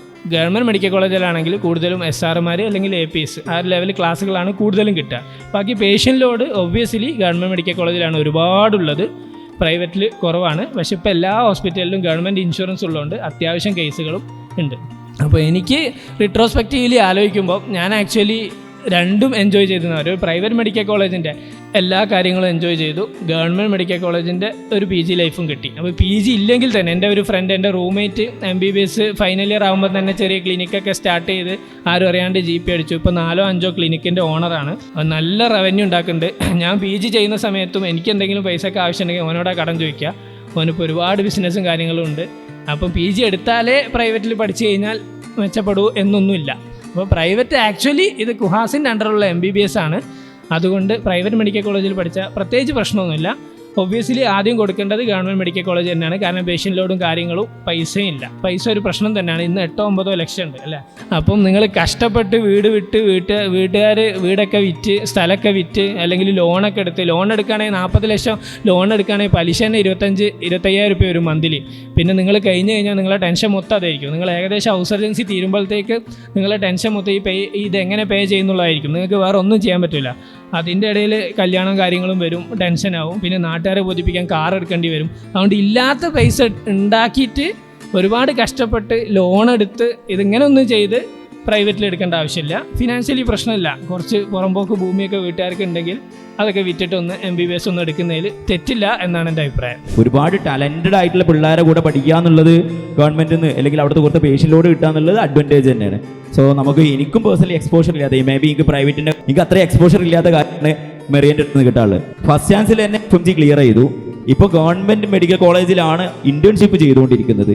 സോ നിങ്ങൾ റീസെൻ്റ്ലി തന്നെ പഠിച്ചിട്ടുണ്ട്, ഇവർ രണ്ടുപേർ പറഞ്ഞ എക്സ്പീരിയൻസ് കേട്ടു. So how different is FMG and how different it is? Hi, എൻ്റെ പേര് മരിയ. എൻ്റെ വീട് കണ്ണൂരാണ്. ഞാൻ എൻ്റെ MBBS കംപ്ലീറ്റ് ആക്കിയത് ഓൾ സ്റ്റേറ്റ് മെഡിക്കൽ യൂണിവേഴ്സിറ്റി എന്ന് പറയുന്ന ഒരു യൂണിവേഴ്സിറ്റിയിൽ നിന്നാണ്. കിർഗിസ്ഥാനിലായിരുന്നു. അത് 6 ഇയർ കോഴ്സായിരുന്നു. അത് കംപ്ലീറ്റ് ചെയ്ത് ഇവിടെ വന്ന് ഒരു 6 മന്ത്സും കൊണ്ട് ഞാൻ FMGക്ക് വേണ്ടി പ്രിപ്പയർ ചെയ്തു. അത് ഫസ്റ്റ് ചാൻസിൽ തന്നെ ക്ലിയർ ചെയ്തു. എനിക്ക് സെൽഫ് ഫിനാൻസിങ്ങിലായിരുന്നു. അഞ്ചരക്കണ്ടി മെഡിക്കൽ കോളേജിലാണ് എനിക്ക് സീറ്റ് കിട്ടിയത്. പക്ഷേ അത് അഫോർഡബിൾ അല്ലാത്തത് കൊണ്ടാണ് ഞാൻ ഇവിടെ കേരളത്തിൽ ജോയിൻ ചെയ്യാതിരുന്നത്. പിന്നെ ഞാൻ പാരാമെഡിക്കൽ എന്തെങ്കിലും എടുത്ത് അങ്ങനെ പോകാൻ വേണ്ടി വിചാരിച്ചിരുന്നു. കാരണം പേരൻസിനെ അത്ര ബുദ്ധിമുട്ടിക്കണ്ട, ഇത് പറ്റത്തില്ല. അന്ന് ഞാൻ അഞ്ചരക്കണ്ടി മെഡിക്കൽ കോളേജിൽ അഡ്മിഷൻ എടുക്കാൻ നേരത്ത് അവർ പറഞ്ഞത് ഒരു അറൗണ്ട് 6 lakh പെർ ഇയർ ആയിരുന്നു പറഞ്ഞത്. അതല്ലാതെ വേറെ എന്തോ ബോണ്ടായിട്ട് കുറേ 10 lakh എന്തൊക്കെയോ കൊടുക്കണം, കുറേ നല്ല എമൗണ്ട് ആകുമായിരുന്നു. ഞാൻ പറഞ്ഞു എനിക്കത് വേണ്ട, അത്ര ബുദ്ധിമുട്ടേണ്ട ആവശ്യമില്ല എന്ന് പറഞ്ഞതുകൊണ്ട് ഞാനത് ഡ്രോപ്പ് ചെയ്യാൻ തീരുമാനിച്ചു. എന്നിട്ട് ഞാൻ ഫാംഡിക്ക് ജോയിൻ ചെയ്തു. അതും ഒരു ഡോക്ടർ കിട്ടുമല്ലോ എന്ന് വിചാരിച്ചു. എനിക്ക് വേറെ ഒന്നും താല്പര്യമില്ലായിരുന്നു.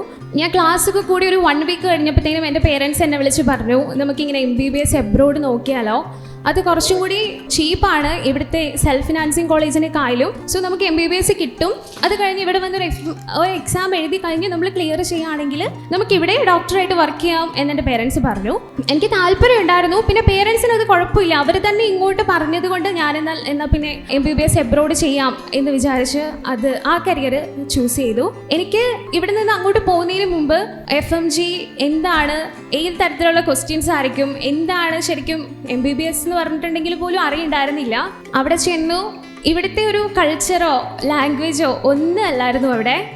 ഞാൻ പോയത് റഷ്യൻ ഭാഷ സംസാരിക്കുന്ന ഒരു കൺട്രിയിലാണ്. സോവിയറ്റ് യൂണിയൻ്റെ പാർട്ടായിരുന്നതാണ് കിർഗിസ്ഥാൻ. സോ അവിടെ 6 years എന്ന് പറയുന്നത് ലൈക്ക് ഇവിടുത്തെ MBBS പോലെ അല്ല കേട്ടോ, ഭയങ്കര ചില്ലായിട്ടാണ് എനിക്ക് തോന്നിയത്. ഇപ്പം ഞാൻ കോഴിക്കോട് മെഡിക്കൽ കോളേജിലെ സ്റ്റുഡൻസിനെ കാണുന്നുണ്ട്. അവർ രാവിലെ മുതൽ വൈകുന്നേരം വരെ ക്ലാസ്സിൽ പോകുന്നതും അവരെന്നോട് പറയുന്നുണ്ട് രാവിലെ ഒരു 4 മണിക്കൂർ അവർക്ക് സ്റ്റഡി ലെക്ചേഴ്സൊക്കെ ഉണ്ട്. അത് കഴിഞ്ഞിട്ട് അവർ പേഷ്യൻസുമായിട്ടുള്ള ഇൻട്രാക്ഷൻ, കേസ് എടുക്കലും കാര്യങ്ങളൊക്കെയാണ്. ഞങ്ങളുടെ അവിടെ അങ്ങനെയല്ല കേട്ടോ. ഞങ്ങളുടെ അവിടെ എങ്ങനെയാണെന്ന് വെച്ചിട്ടുണ്ടെങ്കിൽ ഞങ്ങൾക്ക് ഫുള്ളും ഒരു തിയറി ബേസ്ഡ് ആണ്. ക്ലിനിക്കൽ എക്സ്പോഷർ നല്ല കുറവാണ്. അതുകൊണ്ട് ഞാൻ എൻ്റെ ജീവിതത്തിൽ ഒരു പ്രാവശ്യം ആഗ്രഹിച്ചത് ഒരു പ്രാവശ്യവും കൂടി ഇവിടെ റിപ്പീറ്റ് ചെയ്തിട്ട് വേണമെങ്കിൽ എനിക്ക് ഇവിടെ തന്നെ MBBS ചെയ്യുകയായിരുന്നു എങ്കിൽ അത് നല്ലതായിരുന്നു എനിക്ക് തോന്നിയിട്ടുണ്ട്. പക്ഷെ ഞാൻ റിഗ്രറ്റ് ചെയ്യുന്നില്ല. ലൈക്ക് MBBS അവിടെ പഠിച്ചതും ഒരു വേറെ തരം ഒരു എക്സ്പീരിയൻസ് ആയതുകൊണ്ട്, പിന്നെ FMG ഇവിടെ വന്നിട്ട് ഫസ്റ്റ് ചാൻസിൽ തന്നെ ക്ലിയർ ചെയ്യാൻ പറ്റിയത് കൊണ്ടും ഞാൻ ഭയങ്കര ഹാപ്പിയാണ്. എനിക്ക് കുഞ്ഞിനാളിൽ 4ാം ക്ലാസ്സിൽ തുടങ്ങിയ ആഗ്രഹമാണ് ഒരു ഡോക്ടർ ആവണമെന്ന് ഞാൻ അമ്മേനോട് എപ്പോഴും പറയായിരുന്നു. കിട്ടാതായപ്പോൾ ഭയങ്കര ബുദ്ധിമുട്ടുണ്ട്. ഇവിടെ ഇരിക്കുന്ന ചിലർക്കൊക്കെ എങ്ങനെയാണെന്ന് എനിക്കറിയില്ല, എല്ലാവർക്കും കിട്ടുമോ അഡ്മിഷൻ എന്ന് പോലും എനിക്കറിയില്ല.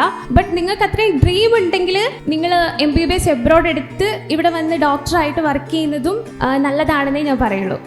Thank you. ആൻഡ് ഞാനിപ്പോൾ ചോദിക്കുന്ന സമയത്ത് എന്തിലേക്കാണ് റെസ്പോൺസ് പോവുക, എങ്ങനെയാണ് ആൻസർ വരിക എന്ന് പോലും എനിക്കറിയില്ലായിരുന്നു. ഡെഫിനറ്റ്ലി എൻ്റെ മുന്നിൽ ഇവരെ 3 പേരെയും പ്രസൻറ്റ് ചെയ്യുമ്പം എൻ്റെ മൈൻഡിൽ ഇത്രേ കാര്യമുള്ളൂ. നിങ്ങൾ എത്രത്തോളം പേഴ്സണലി ഹാർഡ് വർക്ക് ചെയ്യുന്നുണ്ടോ അതിനനുസരിച്ച് ഡിപ്പെൻഡ്. അല്ലാണ്ട് നിങ്ങൾ ഒരു എൻട്രൻസ് എക്സാം എഴുതുന്നതിനോട് കൂടിയിട്ട് നിങ്ങൾ ടോട്ടലി ചേഞ്ച് ആവുമെന്ന് വിചാരിക്കരുത്. നിങ്ങൾ ഇനി മുന്നോട്ടുള്ള സമയം എങ്ങനെ കൊണ്ടുപോകുമെന്ന് നോക്കാം. മേ ബി മരിയ നിൽക്കുന്ന സമയത്ത് ഡിഫറെൻ്റ് ആയിട്ടുള്ള ഏരിയയാണ്, ഡിഫറെൻ്റ് ആയിട്ടുള്ള ലാംഗ്വേജ് ആണ്. അവർക്ക് അങ്ങനെ ഒരു ഓപ്പർച്യൂണിറ്റി പാരൻസ് ഒക്കെ പറഞ്ഞതുകൊണ്ട് ഡ്യുവൽ മൈൻഡഡ് ആയിട്ട് എടുത്തതാണ്. Still she is able to treat the patient അല്ലേ. അപ്പോൾ നോക്കുകയാണെങ്കിൽ അതിൽ ഡിഫറൻസ് ആയിട്ട് പറഞ്ഞിരിക്കുന്നത് ഇവിടെ പോലെ പേഷ്യൻസിന് കണ്ട് പഠിക്കുന്ന അതേ രീതിയല്ല, ഇച്ചിരി ഡിഫറൻ്റ് ആണ്. സ്റ്റിൽ ഇവിടെ വന്നിട്ട് ആ എക്സാം എഴുതി ക്ലിയർ ചെയ്ത് സെയിം പോലെ പ്രാക്ടീസ് ചെയ്യാൻ പറ്റിയിട്ടുണ്ട്. ഞാൻ ചോദിക്കാനുള്ളത്, നിങ്ങളെ കൂടെ ഉള്ള എല്ലാവരും ഇതേപോലെ എക്സാം എഴുതി ക്ലിയർ ചെയ്തിട്ടില്ലല്ലോ അല്ലേ. സോ എത്ര റിസ്ക് ആണ് ആ എക്സാം എഴുതി ക്ലിയർ ചെയ്യാന്നുള്ളത്? എക്സാം നല്ല ടഫാണ്. എൻ്റെ സീനിയേഴ്സൊക്കെ ഇപ്പോഴും കുറേ പേര് പാസ്സാവാത്തതുണ്ട്. ഞങ്ങളൊരു 15 പേരുടെ ടീമായിട്ടാണ് എറണാകുളത്ത് നിന്ന് ഫ്ലൈറ്റ് കയറുന്നത്. അതിൽ ഫസ്റ്റ് അറ്റംപ്റ്റിൽ തന്നെ പാസ്സായവരുടെ എണ്ണം വളരെ ചുരുക്കമാണ്. 4 പേരൊക്കെ പാസ്സായുള്ളൂ. നല്ല ടഫാണ്. അതായത് ഓക്കെ, എനിഹൗ ആ പാസിംഗ് എന്നുള്ള സാധനം അവിടെ റിസ്ക് ഉണ്ട്. മേ ബി ആ റിസ്ക് ജസ്റ്റ് നേരത്തെ വേണമെങ്കിൽ എടുക്കാം അല്ലേ. 1 ഇയർ കൂടെ എക്സിറ്റ് എക്സാമിന് ട്രൈ ചെയ്യുന്നതിന് മുന്നേ എൻട്രി എക്സാമിന് വേണമെങ്കിൽ 1 ഇയർ സ്പെൻഡ് ചെയ്യുന്നതിന് ആഗ്രഹം ഉണ്ടെങ്കിൽ ട്രൈ ചെയ്ത് നോക്കാം എന്ന് പറയുന്നു. ഞാനതാണ് പറയുന്നത്, ഒരു പ്രാവശ്യവും കൂടി നമുക്ക് ഇവിടെ നോക്കിയിട്ട് പോസിബിലിറ്റീസ് ഉണ്ടെങ്കിൽ ചെയ്ത് നോക്കിയിട്ട് തന്നെ പോകാന്നുള്ളതാണ്. സ്റ്റിൽ നിങ്ങൾ ഇപ്പോൾ കാലിക്കറ്റ് മെഡിക്കൽ കോളേജിൽ പേഷ്യൻറ്റിനെ ട്രീറ്റ് ചെയ്തുകൊണ്ടിരിക്കുന്നുണ്ട്. ഇപ്പോൾ കാലിക്കറ്റിലെ ഡോക്ടേഴ്സ് ഹൗസൻസ് എന്ന് പോയെന്ന പോലെ അതിലെന്തെങ്കിലും ഡിഫറൻസോ അതിൻ്റെ ലേണിംഗിൽ എന്തെങ്കിലും ഡിഫറൻസ് നിങ്ങൾക്ക് ഫീൽ ചെയ്തിട്ടുണ്ടോ? ഡിഫറൻസ് ആയിട്ട് എനിക്ക് തീരെ ഫീൽ ചെയ്തിട്ടില്ല. ഞാനിപ്പോൾ എൻ്റെ PGസിനോട് പറയും ഞാൻ FMG സ്റ്റുഡൻ്റ് ആണ്, അതിനിപ്പോൾ എന്താ നിങ്ങളെല്ലാവരും ഒരുപോലെ തന്നെ അല്ലേ എന്നാണ് അവരെന്നോട് എപ്പോഴും ഇങ്ങോട്ട് ചോദിക്കുക. പിന്നെ അവിടുത്തെ പ്രൊഫസേഴ്സ് പലരും പറയുന്നത് FMG സ്റ്റുഡൻസ് ആണ് കുറച്ചുകൂടി നല്ലതെന്നും പറയാം. ആത്മാർത്ഥത്തോടുകൂടി പണിയെടുക്കുന്നുണ്ട്, നല്ല എഫിഷ്യൻ്റ് ആയിട്ട് ജോലി ചെയ്യുന്നത്. കാരണം അത്രയും കാലം പേഷ്യൻസിനെ കാണാത്തുള്ള ഡെഫിഷ്യൻസീസ് ഒക്കെ കോമ്പൻസേറ്റ് ചെയ്യാൻ പറ്റുന്നുണ്ട്. അതുകൊണ്ട് ഞങ്ങൾക്ക് നല്ല ആത്മാർത്ഥത. ഞാൻ കണ്ടിട്ട് എൻ്റെ ഡിപ്പാർട്ട്മെന്റിലെ ഹെഡ് ചാന്ദ്രിമേട ഉണ്ട്. ചാന്ദ്രിമേട FMG പിള്ളേർ വന്നത് സന്തോഷം. എന്താണെന്ന് വെച്ച് കഴിഞ്ഞാൽ അവർ വൃത്തിക്ക് പണിയെടുത്തോളൂ. മറ്റൊരു കിട്ടിയ ചാൻസിൽ അവിടെ ഇവിടെ കൂടെ മുങ്ങാം, സ്ഥിരം കണ്ടുകൊണ്ടിരിക്കുന്ന പേഷ്യൻ്റാന്നുള്ള രൂപത്തിൽ.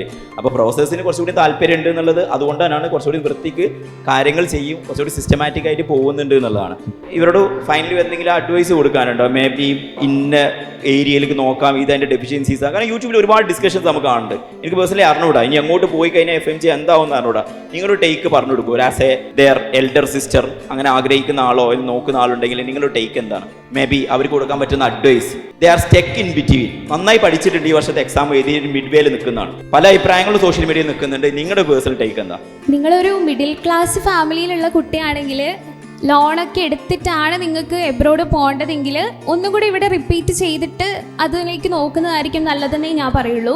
നിങ്ങൾക്ക് അത്ര ആഗ്രഹമുണ്ട് ഒരു ഡോക്ടർ ആവണം എന്നുണ്ടെങ്കിൽ നിങ്ങളുടെ ആഗ്രഹം ഡ്രോപ്പ് ചെയ്യാതെ നിങ്ങൾക്ക് ചെറിയ പൈസയ്ക്ക് തന്നെ പല യൂണിവേഴ്സിറ്റീസും ഓഫർ ചെയ്യുന്നുണ്ട് MBBS എഡ്യൂക്കേഷൻ. അങ്ങനെ പോകുന്നത് തന്നെയാണ് നല്ലത്. ഇവിടെ കോടികൾ കൊടുത്ത് പഠിക്കുന്നതിനേക്കാൾ എന്തുകൊണ്ട് നല്ലത് MBBS എബ്രോഡ് ആണെന്നാണ് ഞാൻ പറയുക. ഞാനൊരു ഏജൻസിനെ ഒന്നും പ്രൊമോട്ട് ചെയ്യുന്ന ഒരാളുമല്ല. ഞാനൊരു ചെറിയ ഇൻഫ്ലുവൻസറാണ്. എൻ്റെ ഇൻസ്റ്റഗ്രാമിൽ ഒരു പേജിലും ഒരു കൺസൾട്ടൻസിനെ ഞാൻ പ്രൊമോട്ട് ചെയ്തിട്ടില്ല. കാരണം ഞാൻ പോയ കൺസൾട്ടൻസീസ് തന്നെ എന്നെ ചീറ്റ് ചെയ്യാണ് ചെയ്തത്. സോ അതുകൊണ്ട് ഞാനങ്ങനെ പ്രൊമോട്ടൊന്നും ചെയ്യാറില്ല. ഡെഫിനറ്റ്ലി ആ ഏരിയ ഒരുപാട് ചീറ്റിങ് അല്ലെങ്കിൽ ആവശ്യമില്ലാത്ത ഓഫറിംഗ് ഒക്കെ ഉണ്ടാവുന്നതാണ് അതിൽ വരുന്ന പ്രധാനപ്പെട്ട റിസ്ക്കും തോന്നിയത് അല്ലേ. അവർ ഓഫർ ചെയ്യുന്നതും പറയുന്നതും തമ്മിലൊരു ഡിസ്പാരിറ്റി ഉണ്ടാവും. എന്താ ഉണ്ടായ ഒരു ബുദ്ധിമുട്ട് എന്താണെന്നൊന്ന് വ്യക്തമാക്കി പറയുമോ, എന്നാൽ ബാക്കിയൊക്കെ യൂസ്ഫുൾ ആണെങ്കിൽ? എൻ്റെ അവസ്ഥയിൽ എനിക്ക് ഫസ്റ്റ് ഇയറിൽ ഞാൻ കുറച്ച് കോളേജിലേക്ക്, അതായത് നമ്മൾ ആദ്യം പോകുമ്പോൾ കൺസൾട്ടൻറ്റിനാണ് ഫീസ് കൊടുക്കേണ്ടത്. ഞാൻ 7 lakh പേ ചെയ്തു. പക്ഷേ അവരെൻ്റെ കോളേജ് ഫീസ് അടച്ചിട്ടുണ്ടായിരുന്നില്ല. ലാസ്റ്റ് എനിക്ക് എക്സാം എഴുതാൻ വേണ്ടി പറ്റിയില്ല. അങ്ങനെ ഞങ്ങൾ സ്ട്രൈക്കൊക്കെ ചെയ്തിട്ട് അങ്ങനെയൊക്കെ കുറച്ച് സീനായി. സോ ആ പാർട്ട് ഡീൽ ചെയ്യുന്നത് ശ്രദ്ധിക്കണം. സോ എനിക്ക് മനസ്സിലായ ഒരു കാര്യമുണ്ട്, മേ ബി നിങ്ങൾക്ക് വേറെ ടേക്ക് ആയിരിക്കും. എനിക്ക് മനസ്സിലായ കാര്യം, മേ ബി നിങ്ങൾ ഫൈനൽ അറ്റംപ്റ്റ് നിങ്ങൾ കഴിഞ്ഞിട്ടുണ്ട്, സ്റ്റിൽ യു ആർ ഹാവിങ് ഒരു അംബീഷൻ, അങ്ങനെ നിൽക്കുന്നുണ്ടെങ്കിൽ അതൊരു ലാസ്റ്റ് റിസോർട്ട് ചോയ്സ് ആയിട്ട് നിങ്ങൾക്ക് എടുക്കാം. എൻ്റെ ഒരു പേഴ്സണൽ ഒപ്പീനിയൻ കൂടെ അതിൽ ആഡ് ചെയ്യുകയാണെങ്കിൽ നിങ്ങൾ അവിടെ പോയി കാണാൻ പോകുന്നത് ഇന്ത്യൻ പോപ്പുലേഷൻ അല്ല, ഒരു ഡിഫറെൻ്റ് ആയിട്ടുള്ള പോപ്പുലേഷൻ, ഡിഫറെൻറ്റ് കൈൻഡ് ഓഫ് ചെറിയ ട്രീറ്റ്മെൻറ്റിലെ വേല് ചെറിയ ഡിഫറൻസ് ഉണ്ടാവും. അപ്പോൾ അതുകൊണ്ട് തന്നെയാണ് MBBS പഠിക്കുമ്പോൾ എഞ്ചിനീയറിംഗ് നിങ്ങൾക്ക് എവിടെ പോയിട്ട് പഠിക്കാം. കാരണം നിങ്ങൾ ഡീൽ ചെയ്യാൻ പോകുന്നത് മേ ബി ഒരു മെഷീനോടാണ്. അത് എല്ലാ സ്ഥലത്തും സെയിം ആണ്. ആളുകൾ ഡിഫറെൻ്റ് ആണ്. മേ ബി ഇവിടെയുള്ള ഡിസീസ്, ഇവിടെ മഴ ചെയ്താൽ ഉണ്ടാവുന്ന ഡിസീസും അവിടെ ഉണ്ടാവുന്ന സീസണൽ വേരിയേഷൻസും ഒക്കെ ഡിഫറെൻ്റ് ആണ്. അപ്പോൾ എന്ത് എക്സ്പെക്ട് ചെയ്യണം എന്നുള്ളതൊക്കെ നിങ്ങൾ MBBS ആണെന്നെങ്കിൽ എവിടെയാണോ ട്രീറ്റ് ചെയ്യാൻ നിങ്ങൾ ഉദ്ദേശിക്കുന്നത്, എവിടെ വർക്ക് ചെയ്യാൻ ഉദ്ദേശിക്കുന്നത് അവിടെ പഠിക്കുന്നത് അതോ ഏറ്റവും ബെറ്റർ ആയിട്ട് എന്നുള്ളതാണ് എൻ്റെ ഒരു ടേക്ക് പറയാനുള്ളത്. So moving to Asif sir again. എനിക്കൊരു കാര്യം കൂടി പറയാനുണ്ട്. നമുക്ക് അവിടെ MBBS എബ്രോഡ് ചെയ്യുമ്പോൾ ക്ലിനിക്കൽ എക്സ്പോഷർ കുറവാണെന്ന് ഞാൻ പറഞ്ഞല്ലോ. പക്ഷേ അത്രയും തന്നെ ക്ലിനിക്കൽ എക്സ്പോഷർ നമുക്ക് 6 വർഷം കൊണ്ട് കിട്ടാത്ത ഫുൾ ഈ ക്ലിനിക്കൽ എക്സ്പോഷർ നമുക്ക് ഇവിടെ വന്ന് ഈ 1 year ഇൻറ്റേൺഷിപ്പിൽ കിട്ടും കേട്ടോ. അതുകൊണ്ട് അതിനെപ്പറ്റി നിങ്ങൾ പേടിക്കേണ്ട ആവശ്യമില്ല. MBBS എബ്രോഡ് പോവുകയാണെങ്കിൽ നിങ്ങൾ ക്ലിനിക്കൽ എക്സ്പോഷർ ഭയങ്കര ബാക്കാന്ന് പറഞ്ഞിട്ട് വലിയേണ്ട ഒരു ആവശ്യമില്ല, പുറകേക്ക് വലിയേണ്ട ഒരു ആവശ്യമില്ല. സോ നിങ്ങൾക്ക് തന്നെ മരിയൻ്റെ അടുത്ത് നിന്ന് ഡയറക്റ്റ് ഒപ്പീനിയൻസ് കിട്ടി. എനിക്ക് പേഴ്സണലി ഉണ്ടായ ഒരു കാര്യമുണ്ട് കേട്ടോ. FMG പറയുന്ന സമയത്ത് ഞാൻ വേണ്ട എന്ന് തന്നെ ആദ്യം പറഞ്ഞ് ശീലിച്ചിട്ടുണ്ടായിരുന്നു.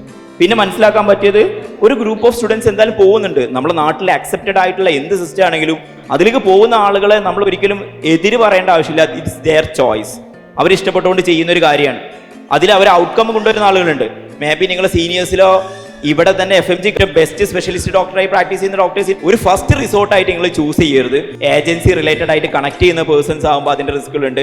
ആരെങ്കിലും ത്രൂ ആയിട്ട് മാത്രം കണക്ട് ചെയ്യാനുള്ള കാര്യങ്ങൾ നോക്കുക എന്നുള്ളതാണ്. MBBSന് ഫസ്റ്റ് ഇയറിൽ കാലിക്കറ്റ് മെഡിക്കൽ കോളേജ് അല്ലെങ്കിൽ കേരളത്തിൽ അല്ലെങ്കിൽ ഇന്ത്യയിലെ ഏത് ഗവൺമെൻറ് മെഡിക്കൽ കോളേജിൽ കയറാൻ പോകുന്ന ആളുകളാട്ടെ എന്തൊക്കെ എക്സ്പെക്ട് ചെയ്തിട്ടാണ് മെഡിക്കൽ കോളേജിലേക്ക് പോകേണ്ടത്? 2015 ഞാൻ കാലിക്കറ്റ് മെഡിക്കൽ കോളേജ് ജോയിൻ ചെയ്യുന്നത്. 250 കുട്ടികളുണ്ടാവും ക്ലാസ്സിൽ. ഏകദേശം ഈ പറഞ്ഞ പോലെ തന്നെയാണ്. പിന്നെ ക്ലാസ് റൂം എന്ന് പറഞ്ഞാൽ ഇത്ര ഉണ്ടാവുള്ളൂ. ക്ലാസ് റൂമിൻ്റെ പോഡിയും LED വാൾ ഇത്രയും വലിപ്പം ഉണ്ടാവില്ല. അപ്പോൾ അതുകൊണ്ട് പിന്നെ ക്ലാസ് കാര്യങ്ങളൊന്നും ആർക്കും മനസ്സിലാവില്ല, ആരും ശ്രദ്ധിക്കാനും പോകുന്നില്ല. നിങ്ങൾ കൊണ്ടുപോകാൻ ഉദ്ദേശിക്കുന്ന കാര്യം ഇനീഷ്യലി നമുക്കൊരു ഡോർമെട്രിയാണ് തരിക. ഇപ്പോൾ കുറേ മാറ്റങ്ങൾ വന്നിട്ടുണ്ട്. ഡോർമെട്രിയാണ്. അപ്പം വലിയ വലിയ വീട്ടിൽ നിന്നൊക്കെ വരുന്ന ആൾക്കാർക്ക് പിന്നെ ഒരു 40 ആൾക്കാരൊക്കെ വലിയ ഡോർമെട്രിയിലേക്കാരും. അപ്പം എല്ലാവരും ഒരു ബെഡും ഉണ്ടാവും, ബക്കറ്റ്, മഗ്, അങ്ങനത്തെ കുറച്ച് ആവശ്യങ്ങളായിട്ടാണ് വരിക. ശീലമായി, നമ്മളെ പിള്ളേർക്ക് ശീലമായിട്ടുണ്ടാവും. പിന്നെ നമുക്ക് ആകെ ഇതിന് ഇത്രയും ആൾക്കാർക്ക് ഒരു കുറച്ച് ബാത്റൂം ഉണ്ടാവും. അപ്പോൾ രാവിലെ 6 മണിക്ക് എണീക്കണം. എന്നാലും അത് ക്യൂ ആയിക്കാരം. ഇതിങ്ങനെ ഓരോന്ന് പക്ഷേ നമ്മൾ എല്ലാ കാര്യങ്ങളും ക്യൂവിൽ സാധിക്കാൻ നമുക്ക് കഴിയില്ലല്ലോ. അപ്പോൾ അതുകൊണ്ട് പിന്നെ ഇനീഷ്യലി ഭയങ്കര ക്യൂ ആയിക്കാരം. അപ്പം അത് ആദ്യത്തെ ഒരാഴ്ച അങ്ങനെ ആയിക്കാരം. പിന്നെ ബക്കറ്റ്, മഗ്, കാര്യങ്ങൾ, ബ്രഷ് മാത്രം അവനവൻ്റെ ഉണ്ടാവും. പിന്നെ എന്ത് ചെയ്യും? ഇതാണ് നടക്കാൻ പോകുന്ന കാര്യങ്ങൾ. അപ്പം ഇതൊക്കെ കുറേ മാറ്റങ്ങൾ വന്നിട്ടുണ്ട്. ഇനി ഒരു ക്യാമ്പസിലോട്ട് പോകാൻ പോകുന്ന ആൾക്കാർക്കുള്ള അഡ്വൈസ് പറഞ്ഞുതരാം. പിന്നെ ഞാനൊക്കെ ഒരു മലപ്പുറത്തു നിന്നാണ് ഞാൻ വന്നിട്ടുള്ളത്. നമുക്ക് പ്രത്യേകിച്ച് ഈ ഗ്രൗണ്ട് കയറി കളിക്കാന്നല്ലാതെ വേറെ ഒരു കഴിവ് നമുക്ക് ഉണ്ടാവില്ല.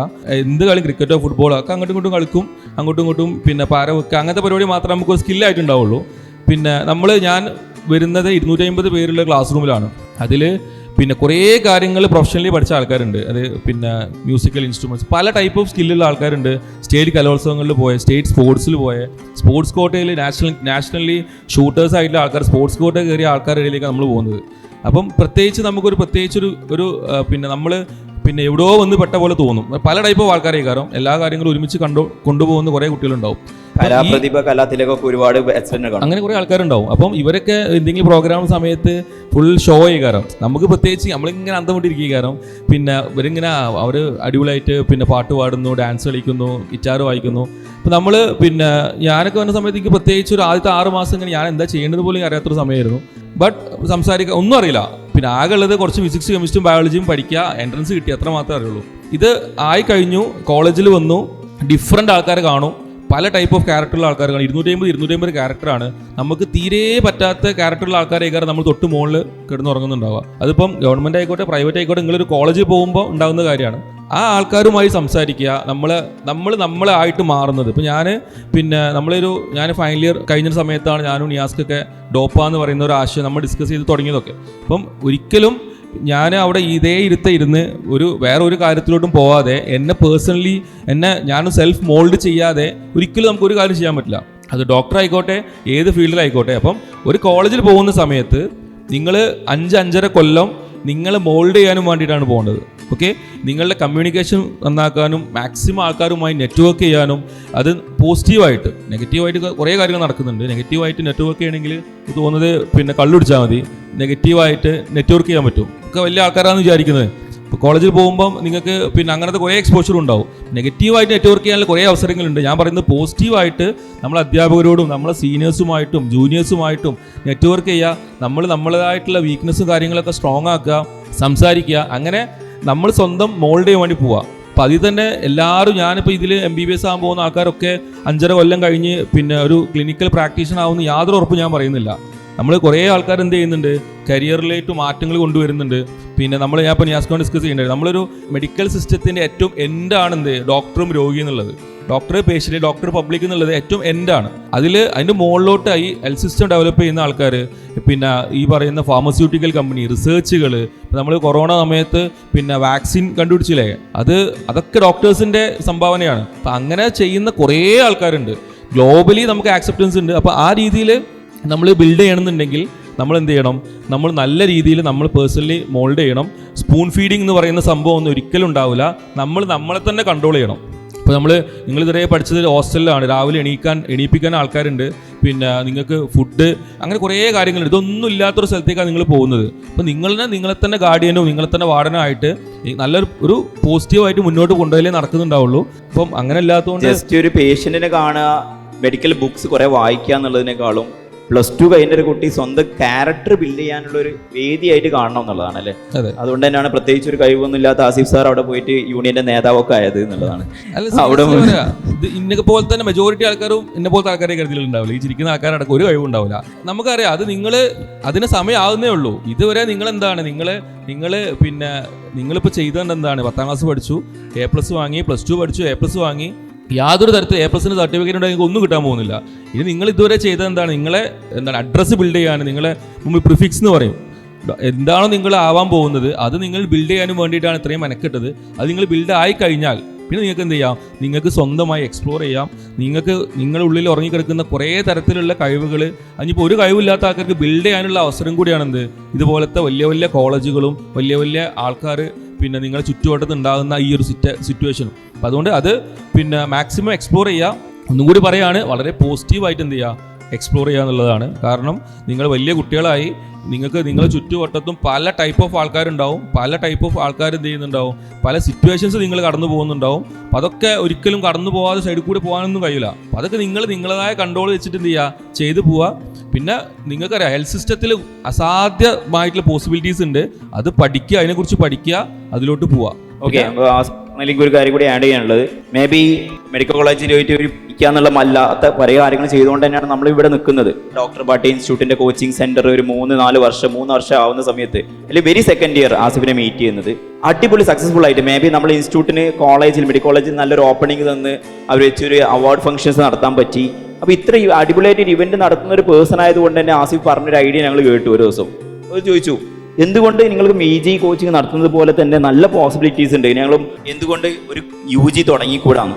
അപ്പോൾ നോക്കിയപ്പോൾ നല്ലൊരു ആശയം തോന്നി. ഞങ്ങൾ എന്തുകൊണ്ട് 2 കൈ നീട്ടി അത് സ്വീകരിച്ചും ചോദിച്ചു കഴിഞ്ഞാൽ ഇത്ര അധികം ഇവന്റുകളൊക്കെ ചെയ്യാനും ലീഡർഷിപ്പ് ഉള്ള ഒരു പേഴ്സണാണ്. അതുകൊണ്ട് എനിക്കും ഞാനും മുനീർ സാറും എന്ന് പറഞ്ഞു കഴിഞ്ഞാൽ എക്സ്പീരിയൻസ് മാത്രമാണ് ഉള്ളത്. എന്തുകൊണ്ട് ഇറങ്ങിയെന്ന് ചോദിച്ചാൽ ആഷിഖ് സാറോ അല്ലെങ്കിൽ ആസിഫ് സാറോ ചെയ്യുന്ന ആ ഒരു ലീഡർഷിപ്പ് ക്വാളിറ്റി, പരിപാടികൾ കണ്ടക്ട് ചെയ്യാനുള്ള കഴിവുകൾ, ഒരു കാര്യം തീരുമാനിച്ചു കഴിഞ്ഞാൽ ഇംപ്ലിമെന്റ് ചെയ്യാനുള്ള എബിലിറ്റീസ്, ഇതൊക്കെ വേണ്ടതുണ്ട്. കാരണം ഇതൊന്നും ഇല്ലാത്ത ഇറങ്ങുന്ന ഒരുപാട് ഡോക്ടർമാരെ കാണാറുണ്ട്. പിന്നെ ആസിഫ് സാർ തന്നെ ഞങ്ങൾ കയറുന്നതിന് മുന്നേ ഡിസ്കസ് ചെയ്തപ്പോൾ പറയാൻ വിചാരിച്ചൊരു point, may be Asif sir മിസ്സായതാവും ഞാൻ തന്നെ പറയുന്നത്. കാലിക്കറ്റ് മെഡിക്കൽ കോളേജിൽ തന്നെ MBBS MD കഴിഞ്ഞ് വെറുതെ ഇരിക്കുന്ന ഒരുപാട് ഡോക്ടേഴ്സ് ഉണ്ട്. ആ കാര്യം പറഞ്ഞു തരേണ്ടതുണ്ട്. നിങ്ങൾ കാലിക്കറ്റ് മെഡിക്കൽ കോളേജ് ആണ് എന്ന് കയറിയത് കൊണ്ട് നിങ്ങൾ ഭീകരമായിട്ടുള്ള ഡോക്ടറാവോ നിങ്ങൾ അക്സെപ്റ്റ് ചെയ്യാൻ പോകുന്നില്ല. നിങ്ങളുടെ ക്യാരക്ടർ അല്ലെങ്കിൽ നിങ്ങളുടെ കമ്മ്യൂണിക്കേഷൻ സ്കില്ല്, നിങ്ങളുടെ ലീഡർഷിപ്പ് ക്വാളിറ്റി, ഒരു ക്ലിനിക്ക് നടത്തുക എന്ന് പറഞ്ഞു കഴിഞ്ഞാൽ നിങ്ങൾ സ്റ്റെതസ്കോപ്പ് ഒരു പാനുമായിട്ട് ഒരു സീറ്റിൽ പോയിരുന്നു കഴിഞ്ഞാൽ അവിടെ പേഷ്യൻ്റ് എത്താൻ പോകുന്നില്ല. ആ ഫ്ലോ ക്രിയേറ്റ് ചെയ്യണം, അവർക്കുള്ള സർവീസ് ബെറ്റർ ആവണോ, ആ ക്ലിനിക്ക് എങ്ങനെയാണ് ഓപ്പറേറ്റ് ചെയ്യേണ്ടത്, അതിൻ്റെ ലൈസൻസ് എങ്ങനെ എടുക്കേണ്ടത് തുടങ്ങിയിട്ടുള്ള കാര്യങ്ങൾ ഇതൊന്നും മെഡിക്കൽ കോളേജിൽ നിന്ന് പഠിപ്പിക്കുന്നില്ല. സോ മെഡിക്കൽ കോളേജിൽ പോവുക എന്ന് പറഞ്ഞു കഴിഞ്ഞാൽ അവിടുത്തെ first year anatomy, second year pathology book പഠിക്കുക എന്നതിൽ മാത്രമല്ല നിൽക്കുന്നത്. ഒരുപാട് സോഷ്യൽ ഫാക്ടേഴ്സ് നിങ്ങൾക്ക് അവിടെ ലേൺ ചെയ്യാനുണ്ട്. കാരണം ബുക്ക് മാത്രം പഠിച്ചിട്ട് ഒരു ഡോക്ടറും ഒരു മെഡിക്കൽ കോളേജിൽ അല്ലെങ്കിൽ നമ്മുടെ ചുറ്റുപാടുമാണ് ഡോക്ടേഴ്സ് ഒന്നും സക്സസ് അല്ല എന്നുള്ളതാണ്. അപ്പോൾ നിങ്ങൾ ലേൺ ചെയ്യാൻ നോക്കും. നമ്മൾ പറയാറുണ്ട്, നമ്മളിപ്പോൾ എവിടെ സ്കൂൾ സിലബസിൽ ടാക്സ് എങ്ങനെ പേ ചെയ്യണം പഠിപ്പിക്കുന്നില്ല, ഒരു സംരംഭം എങ്ങനെ തുടങ്ങണം പഠിപ്പിക്കുന്നില്ല.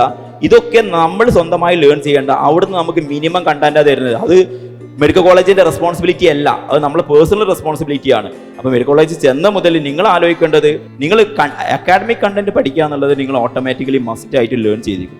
അതിൻ്റെ കൂടെയുള്ള സോഷ്യൽ ഫാക്ടേഴ്സ്, ആളുകളോട് ഇന്ററാക്ട് ചെയ്യാൻ പറ്റാത്ത ഒരുപാട് കുട്ടികളുണ്ട്. കാരണം ഇത്ര കാലം നിങ്ങൾക്ക് എൻട്രൻസ് കോച്ചിങ് സെന്ററിൽ പുസ്തകം വായിക്കാൻ മാത്രമേ അറിയുള്ളൂ. ഫിസിക്സിന്റെ പ്രോബ്ലം ഇട്ട് കഴിഞ്ഞാൽ ഇപ്പോഴും ഓപ്ഷൻ ഉമ്മമാർ ക്വസ്റ്റ്യൻ ചോദിച്ചു കഴിഞ്ഞാൽ ഓപ്ഷൻ തന്നാലാതെ ആൻസർ പറയില്ല. ആരോ കഴിഞ്ഞതിലെ കോൺഫറൻസിൽ പറയുന്നുണ്ടായിരുന്നു, രാവിലെ എന്താ ഉണ്ടാക്കേണ്ടത് ചോദിച്ചാൽ അവർക്ക് ഓപ്ഷൻ കൊടുക്കണം, എന്നാലേ പറയുള്ളൂ, അല്ലാണ്ട് മിണ്ടൂല എന്നുള്ളവരാ. അതൊക്കെ മാറേണ്ടതുണ്ട്. അത് നിങ്ങളെ ഇപ്പോഴത്തെ ലിമിറ്റേഷനിൽ നിൽക്കുന്ന കാര്യങ്ങളാണ്. സോ അതിൽ ചേഞ്ചിന് വേണ്ടി നന്നായിട്ട് വർക്ക് ചെയ്യുക എന്നുള്ളതാണ്. സോ ഹാറൂണിനോട് ചോദിക്കാനുള്ളത്, ആസിഫ് സാർ ഇപ്പോൾ സോഷ്യൽ ഫാക്ടേഴ്സിനെ കുറിച്ച് അക്കാഡമിക്കലി എന്തെല്ലാം കാര്യങ്ങൾ വാങ്ങിച്ചിട്ടുണ്ട്, എത്രത്തോളം ബുക്കുകൾ വാങ്ങിക്കണം, എന്തെല്ലാം കാര്യങ്ങൾ വാങ്ങിയിട്ടാണ് മെഡിക്കൽ കോളേജിലേക്ക് പോകേണ്ടത്?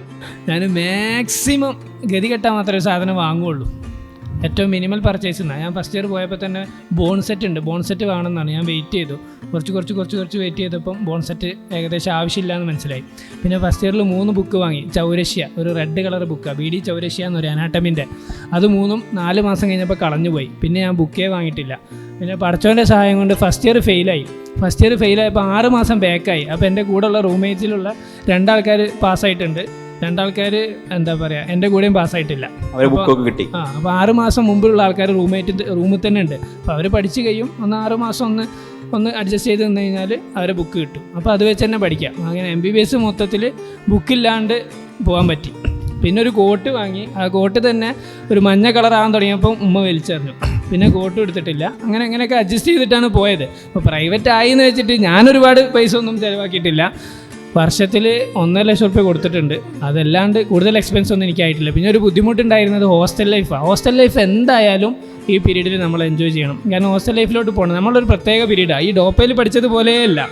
MBBS എന്ന് പറഞ്ഞു കഴിഞ്ഞാൽ ഇപ്പോൾ കോഴിക്കോട് മെഡിക്കൽ കോളേജിലും മറ്റേ ഏത് മെഡിക്കൽ കോളേജിലും പോയി കഴിഞ്ഞാൽ അവിടെ ഫുള്ള് വ്ളോഗേഴ്സും ഓൺട്രപ്രണേഴ്സാണ്. നിങ്ങൾ ഇൻസ്റ്റാഗ്രാം എടുത്ത് നോക്കി കാണും. ഹായ് ഗൈസ്, എൻ്റെ ഒഫ്താൽ പോസ്റ്റിംഗ് കഴിഞ്ഞു, എൻ പോസ്റ്റിംഗ് ആയിരുന്നു, അതായിരുന്നു ഇതായിരുന്നു എന്ന് ഇവിടെ ഒരു വ്ളോഗർ ഇരിക്കുന്നുണ്ട്. ഫുള്ള് വ്ളോഗേഴ്സാണ്. അവരൊക്കെ എൻജോയ് ചെയ്യാണ്. ആക്ച്വലി നമ്മൾ നല്ല സ്കിൽഡാണ്, നമുക്ക് ഒരുപാട് ഐക്യു ഉണ്ട്. നമ്മൾ ഈ ഐക്യു മൊത്തം പഠനത്തിൽ ഇട്ടിട്ടാണ് നിങ്ങൾ ഈ ഡോപ്പ ക്ലിയർ ചെയ്തത്. ഇതിൻ്റെ ഒരു പകുതി ഐക്യു നമ്മൾ വേറെ ഏതിനെങ്കിലും ഇട്ട് കഴിഞ്ഞാൽ നമുക്ക് ഒരുപാട് വിൻ ചെയ്യാൻ പറ്റും. ഇപ്പോൾ ഒരു എക്സാമ്പിൾ പറഞ്ഞാൽ ഡോപ്പ തുടങ്ങിയ സമയത്ത് എൻ്റെ സിസ്റ്ററിൻ്റെ കുട്ടീനെ ഡോപ്പയിൽ ജോയിൻ ചെയ്യിച്ചു. അവളാണെങ്കിൽ വായിട്ട് അലക്കുന്ന ഫുള്ള് സോഷ്യലി ആക്റ്റീവായ സ്റ്റേജ് മേലൊക്കെ ചാടി മൈക്ക് കിട്ടിക്കഴിഞ്ഞാൽ താഴത്ത് വെക്കാത്ത ഒരാളാണ്. അത്രയും ആക്റ്റീവ് ആയിരുന്നു അവള്. അല്ലേ പാരമ്പര്യമില്ല, എനിക്കിതിപ്പോൾ ഈ എടുത്ത് കിട്ടിയതാണ്.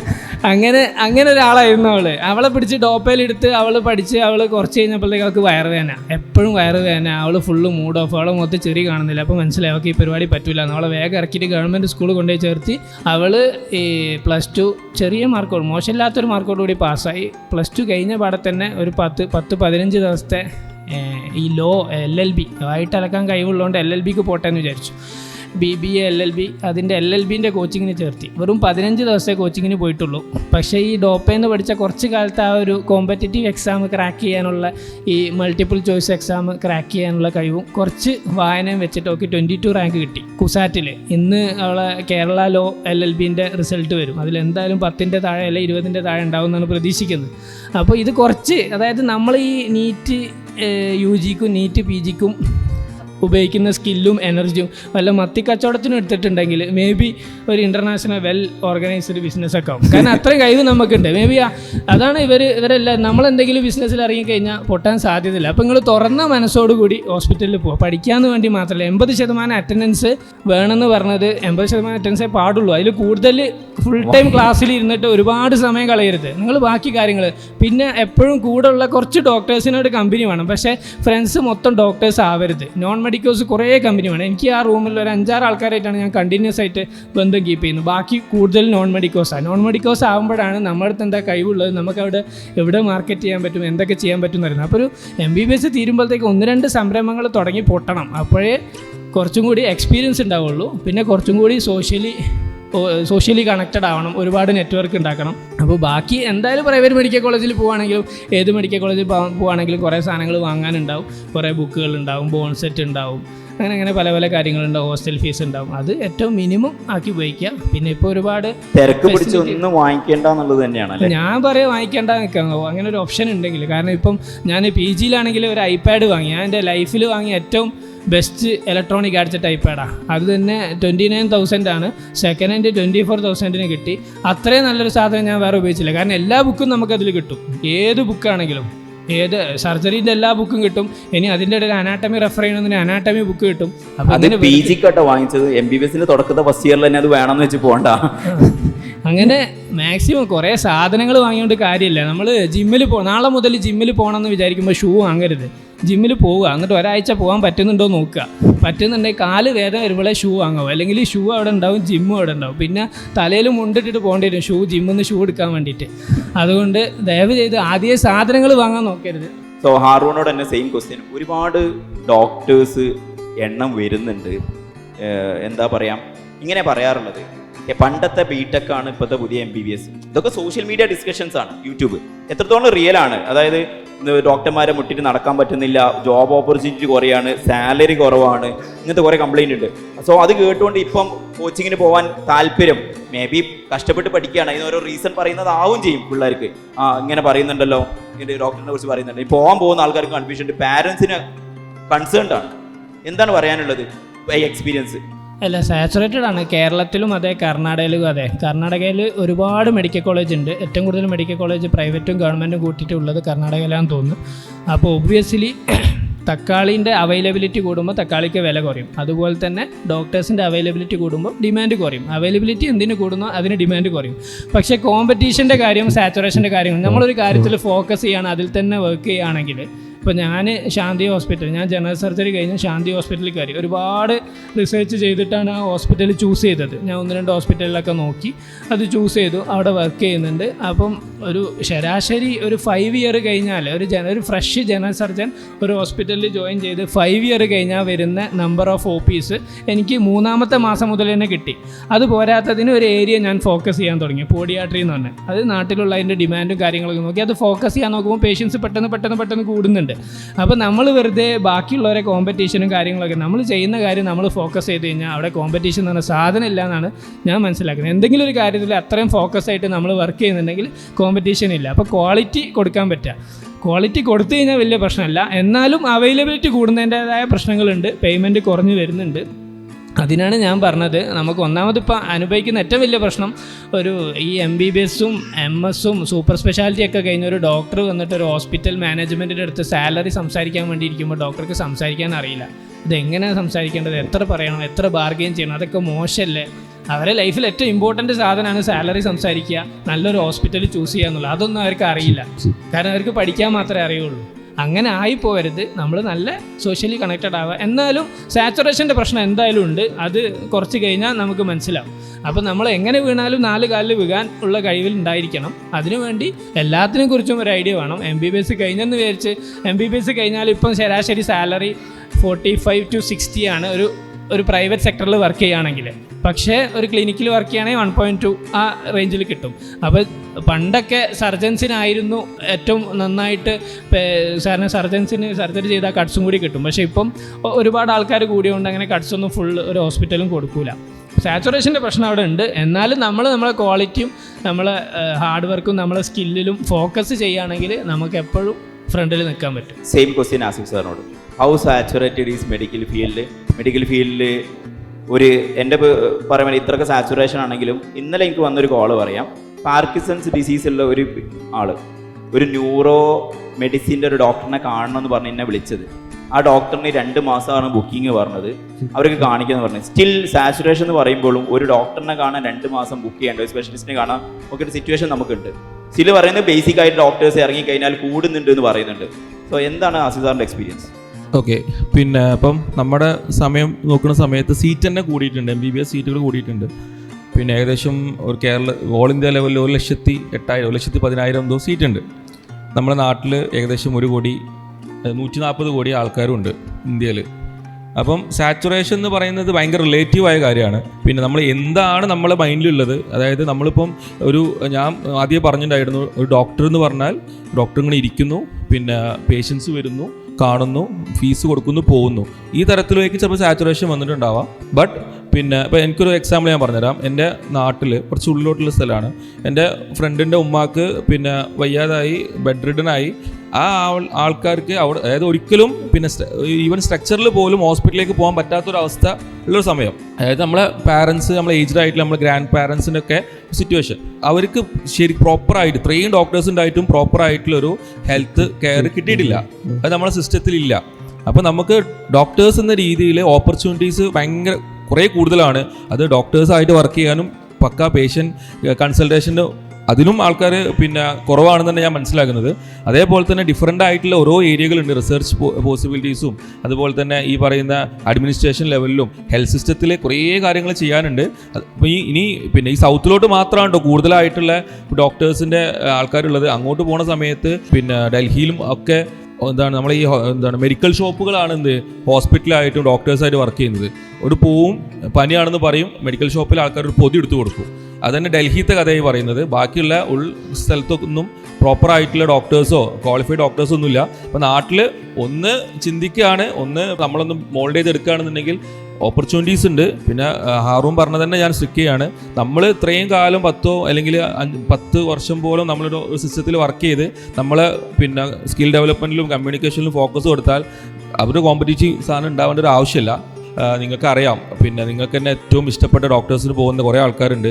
അവിടെ എത്ര തിരക്കാണെങ്കിൽ പോലും നിങ്ങളവിടെ രാത്രി വരെ വെയിറ്റ് ചെയ്യും. അത് നിങ്ങൾക്ക് അവരോടുള്ള ട്രസ്റ്റും പിന്നെ അവരുടെ കമ്മ്യൂണിക്കേഷനും കാര്യങ്ങളുമാണ്. അതേപോലത്തെ പിന്നെ ഡോക്ടേഴ്സായിട്ട് നിങ്ങളൊക്കെ മാറണം. ഏത് ഫീൽഡിലാണ് സാച്ചുറേഷൻ ഇല്ലാത്തത് ഞാൻ ചോദിക്കുന്നത്. ഇപ്പം പിന്നെ ഒറ്റ എക്സാമ്പിൾ ഞാൻ പറഞ്ഞുതരാം. ഇപ്പം പണ്ട് മിഠായി തെരുവ് ഉണ്ടായിരുന്നു. മിഠായി തെരുവിൽ എനിക്ക് പരിചയമുള്ള ഒരാളുടെ ഒരു ഷോപ്പ് ഉണ്ടായിരുന്നു. അപ്പോൾ മൂപ്പര് പറഞ്ഞു പിന്നെ പണ്ടത്തെ പോലെ എന്തില്ല, കച്ചവടമില്ല. കാരണം അപ്പുറത്ത് നെസ്റ്റോ, ഇപ്പുറത്ത് ലുലു, ഇപ്പുറത്ത് ഹൈലൈറ്റ്, അങ്ങനെ ഓരോ സാധനം വന്നു. എല്ലാം വീട്ടിലോട്ട് വരുന്നൊരു സംഭവമാണ്, സമയമാണ്. അതായത് വീട്ടിൽ നിന്നിപ്പം ആമസോണിൽ നിന്നോ മിന്ത്രയിൽ നിന്നോ ഓർഡർ ചെയ്താൽ എല്ലാ കാര്യങ്ങളും വീട്ടിലോട്ട് വരുന്ന ഒരു കാലഘട്ടത്തിൽ സാച്ചുറേഷൻ തന്നെ വേർഡ് തന്നെ എന്ത് പറയുകയാണ്, നമ്മളൊരു ലിമിറ്റേഷൻ അല്ലെങ്കിൽ നമ്മളൊരു ഒളിച്ചോട്ടാണ്. അപ്പോൾ നമ്മൾ ആ സിറ്റുവേഷൻ അനുസരിച്ച് എന്ത് ചെയ്യണം, നമ്മൾ അപ്ഡേറ്റ് ചെയ്യണം. എന്താണ് നമ്മളെ ആ ഏരിയയിൽ എന്ത് കഴിവാണ് നമ്മൾ പ്രൊജക്റ്റ് ചെയ്യേണ്ടത് അത് ചെയ്യണം. സാച്ചുറേഷൻ എന്നുള്ള വേർഡ് ആളുകൾ ഒരു ഡിഫൻസിന് വേണ്ടി അല്ലാണ്ട് വർക്ക് ചെയ്യാക്കാൻ വേണ്ടി യൂസ് ചെയ്യുന്ന ഒരു ടേമാണ്. നിങ്ങളുടെ സ്കില്ല് ടാലന്റ് മാക്സിമം യൂട്ടിലൈസ് ചെയ്ത് കഴിഞ്ഞാൽ അതിന് എന്താവട്ടെ, അത് ചിലപ്പോൾ നിങ്ങൾ ഷൂ പോളിഷ് ചെയ്യുന്ന, നമ്മുടെ കാലിക്കറ്റ് മെഡിക്കൽ കോളേജിൽ ഷൂ തുന്നുന്ന ഒരു ചേട്ടൻ ഉണ്ടായിരുന്നു അവിടെ ഇരിക്കുന്നത്. അവിടെ ക്യൂ ആണ്. അവിടെ ഞങ്ങൾ പോയി വന്ന ഒരാൾ ഇന്ന് പറ്റൂല നാളെ വാന്നൊക്കെ പറഞ്ഞിട്ട് ഞങ്ങളെ ബൂട്ട് തുന്നാനൊക്കെ പോയി എടുക്കുക. നിങ്ങൾ എടുക്കുന്ന വർക്ക് ആത്മാർത്ഥത്തോടെ എടുത്തു കഴിഞ്ഞു കഴിഞ്ഞാൽ വരാനുണ്ട്. സാച്ചുറേഷൻ എന്നുള്ളത് എവരി പേഴ്സൻ്റെ എക്സ്ക്യൂസ് ആണ്. നമ്മൾ ഇത്ര കാലം ചെയ്ത് കഴിഞ്ഞിട്ട് നിങ്ങൾക്ക് ബെറ്റർ ആയിട്ട് ആ ഏരിയയിൽ ഇപ്പോൾ ഒരു സ്പെഷ്യൽ ഏരിയ ഡയബറ്റിക് ഫുഡ് അല്ലേ, ഡയബറ്റിക് ഫുഡിൻ്റെ ഏരിയയിൽ നിന്ന സമയത്ത് ഡോക്ടർ നിന്ന സമയത്ത് അതിന് തെരഞ്ഞു വരുന്നുണ്ട് ഡോക്ടർ ഇത് പേഷ്യൻസ് ദൂരെ നിന്ന്. സോ നിങ്ങളെ ഏരിയയിൽ എക്സ്പേർട്ട് ആവാൻ നോക്കുക, നിങ്ങളെ കഴിവ് കണ്ടെത്തി അതിൽ പോളിഷ് ചെയ്യാൻ നോക്കുക എന്നല്ലാണ്ട് ഏതൊക്കെ ഏരിയയിലെ സാച്ചുറേഷൻ്റെ കൗണ്ട് നിങ്ങൾ പറയാൻ നിന്ന് കഴിഞ്ഞാൽ അത് ഒരു കാലത്ത് സ്റ്റോപ്പ് ചെയ്യാൻ പോകുന്നില്ല എന്നുള്ളതാണ്. പിന്നെ വേറൊരു കാര്യം കൂടി പറയാം. അപ്പോൾ ഈ സോഷ്യൽ മീഡിയ ഇത്രയും ആയതുകൊണ്ട് ഇപ്പോൾ എ ഐ വരുന്നു, ഡോക്ടർ പോകുന്നു എന്നൊക്കെ പറഞ്ഞ് ഇങ്ങനെ കുറേ കാര്യം കേൾക്കാറുണ്ട്. പിന്നെ അപ്പോൾ അതിന് നമ്മൾ ചെയ്യേണ്ടത് എ ഐനെ കുറിച്ചുള്ള ധാരണ ഉണ്ടാക്കുന്നത് മാത്രമാണ്. എ ഐ വന്നാൽ എനിക്ക് തോന്നുന്നത് പിന്നെ അങ്ങനെ ഒരാളെയും പണി പോകാൻ പോകുന്നൊന്നുമില്ല.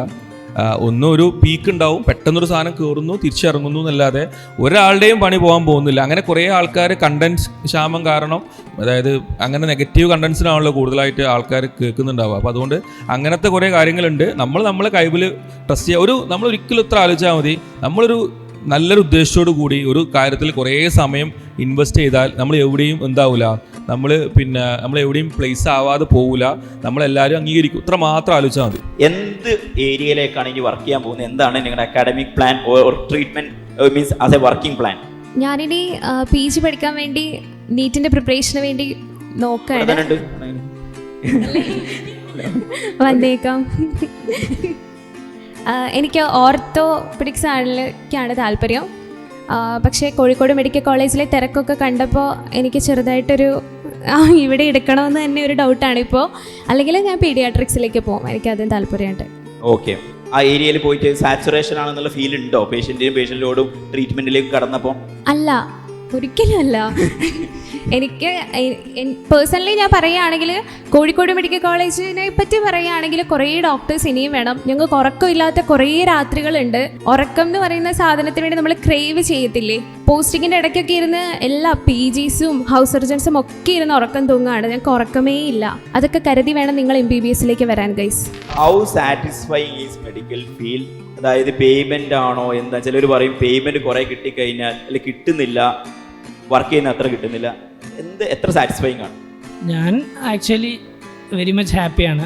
മെഡിക്കൽ ഫീൽഡ് ആയതുകൊണ്ട് തന്നെ, അതിൽ പ്രത്യേകിച്ച് സർജിക്കൽ ഫീൽഡ് ആയതുകൊണ്ട് ഓരോ ദിവസം ഡീൽ ചെയ്യുന്ന കാര്യങ്ങൾ ഡിഫറെൻ്റ് ആയതുകൊണ്ടും. പിന്നെ എൻ്റെ ഒരു അഭിപ്രായത്തിൽ ഈ പാഷൻ ആംബിഷൻ എന്നൊരു ആശയത്തോട് ഞാൻ യോജിപ്പില്ല. അങ്ങനെ ഒരു സാധനം ഇല്ല എന്നാണ് ഞാൻ വിശ്വസിക്കുന്നത്. ഇൻഡസ്ട്രി എന്താണോ ഡിമാൻഡ് ചെയ്യുന്നത് അതിനനുസരിച്ച് നമ്മളെ പാഷൻ നമ്മൾ മോഡിഫൈ ചെയ്യാൻ പറ്റണം. അങ്ങനെയാണെങ്കിൽ ഞാൻ വളരെ ഹാപ്പിയാണ്. മെഡിക്കൽ ഫീൽഡ് നിങ്ങൾ എൻജോയ് ചെയ്ത് ചെയ്യുകയാണെങ്കിൽ ഒരുപാട് കാര്യങ്ങൾ സാക്രിഫൈസ് ചെയ്യാനുണ്ട്. പിന്നെ അഡാപ്റ്റ് ചെയ്യണം. ഈ പറഞ്ഞ മാതിരി അതിനൊന്നും നടക്കില്ല. നമ്മൾ കാലത്തിനനുസരിച്ച് അഡാപ്റ്റ് ചെയ്യണം. പിന്നെ നമ്മൾ ചെയ്യുന്ന കാര്യങ്ങൾ എൻജോയ് ചെയ്യുകയാണെങ്കിൽ, കാരണം ഒരുപാട് ബുദ്ധിമുട്ടുകളുണ്ട്, ഒരുപാട് ടെൻഷൻസ് ഉണ്ടാവും.